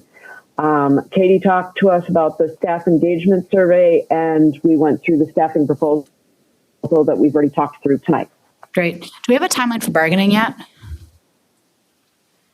The certified staff is going to meet Monday, March 23rd to meet and exchange proposals. I don't know about the support staff yet. Okay. I recognize Mendy. Do you want to add anything to that? Yeah, April, once we have a preliminary budget from the district. Okay. Thank you, Mendy. Thank you, Janice. Anything else on your end? Nope. That was it. Okay. And then last but never least, Susan, MGEF. Did not meet this month. What? Yeah, Okay. They had committee meetings Wow. instead. So They're working on we had a night off. formatting their committees. So they are meeting and they are working, but they didn't meet as a committee. All right. Superintendent report. You're up. Dr. Frederick. So just want to take an opportunity to recognize the Alpine race state results for some of our secondary students. It is a co-op team that participated in the state event. So you can see that they had some great outcomes. So it was James Allen, Riley Klinger, Brecken Stiller, Ella Timon, and also just recognizing that there was a first place overall event for Riley, Ella, and Brecken. And so just a shout out to them. You can see their picture up there. But that takes me to our second item, which just brings up a bigger opportunity for us as a district of, how do we recognize students who are achieving great things, whether they're athletically or academically outside of the school setting. The middle school and the high school does a really nice job of honoring our internal activities and athletics, but when we have kids that achieve these national levels or state levels, what can we be doing? So the Information and Strategy Office is working on a place where families or kids can submit things that they've done. We put a few parameters around it that you can see there, but just an opportunity of, just always want to celebrate kids that are doing amazing things. Is this exclusive for secondary? Like we're talking about high school, or we're talking about No, we could do elementary too. I'm just curious. Yeah. I think there's probably more at the secondary level and kids also that would like self-submit. But yeah, great. So working on that. And then Before we move on to HR stuff, any questions about this kind of new process for non-scholastic activities and athletics? There's some kids that do stuff that just isn't school related and deserve the recognition and yeah. share with their peers and stuff a little bit more. So I think that's cool. One of the things we talked about was Boy Scouts that who achieve like the Eagle Scout Award. Yeah. Right? That's a really rigorous process. You do it for years. And what's that opportunity for us to be able to recognize those things? It takes a high level of commitment. Through the district website. It might also be like announcing that Jessie Vedder had won 2 silver medals when she won the silver medals. I mean, she had gone to Monona Grove. She played hockey here at Monona Grove. She went to Wisconsin. They won the national championship. She went to the Olympics twice. Now, we did put it in here that has to be currently enrolled. We do recognize those athletes of alumni, for sure. Isn't she still staff? All right, moving on to the handbook and compensation collaboration. Yep, have started working with putting that together. We went to personnel committee, working to exchange proposals around mid-March. And then also once Krista gets the budget built, which is they're due Friday, it's about a 3-week process. Hopefully then we can exchange pay structure proposals in early April, as we stated earlier. And then want to just put it on everyone's radar. We do have a sunset on our current strategic plan, summer of 2027. So we've begun thinking about how we want to engage in that work so that by fall, we're kind of have a plan. So I'll be bringing a couple different things for consideration to the board around moving forward with a evolution of strategic planning. And then enrollment update. You saw a little bit of what the class size look like. We're down about 215 students below target. Now, as we know, those are initial projections and every day they update, but that's just where we are at the moment. Is there any particular like grade level or group? Or is it just? Kindergarten. Okay. Strange. All the 4K into 5. So we're not sure. Another push kind of went out about registrations open and some of those kind of things. Okay. So.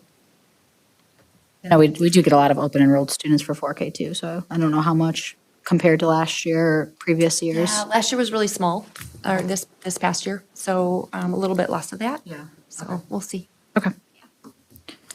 And that's it. Oh. And maybe you would plan to. Yeah, you were. I have more. I have more on the next page. You have more. I didn't Turn flip it around, over. Tanya. That's right. Just a little bit more. I did my due diligence, Susan, so let her do it. Yeah, so we, Alina, as you all remember from last year, was awarded a National Merit Scholar. And also Ella Nickmeyer also. So we had two National Merit Awards winners. And then last week, on March 4th, was the induction of our current junior class into the NHS for the National Honor Society. And then last but not least, The Little Mermaid, as we heard earlier, is this year's musical, and Lena will be in it. So is she Ariel? I was going to say, I she bet is. she is. So- Yeah. I might add that one of the National Merit Scholars was our school board rep. Yeah, Lena. Yeah. Lena. Yep. Yeah. Yep. And she's also Ariel in The Little Mermaid. Oh, really? And she was Dorothy last year. Oh my goodness. Oh, And Flounder was with us earlier for the. Oh, really? Yep. Yeah. So. Did you do the musical, Elsa? Can't enough ballet. Oh, got it. I understand. That's one of those out of school activities. Yep. Yeah, Yes. exactly. I It's a understand. perfect example. That's why my daughter could not be a fish under the sea for the same reason, because dance was interfering. So, okay, great. Any questions for Tanya? All right, hearing none, we have future meeting dates listed in there. Our next board meeting will be April 14th in Cottage Grove. So we will see you then. And if I could get a motion to adjourn, that would be great. I move we adjourn. Second that. Great. All those in favor say aye. Aye. Aye. All those opposed? All right, we are adjourned at 10:06 p.m. Thank you, everybody. Oh my gosh, it's before 11. You did so good. Long night. Yeah, get home so grandma can drive home. Whatever. I wonder what the weather's.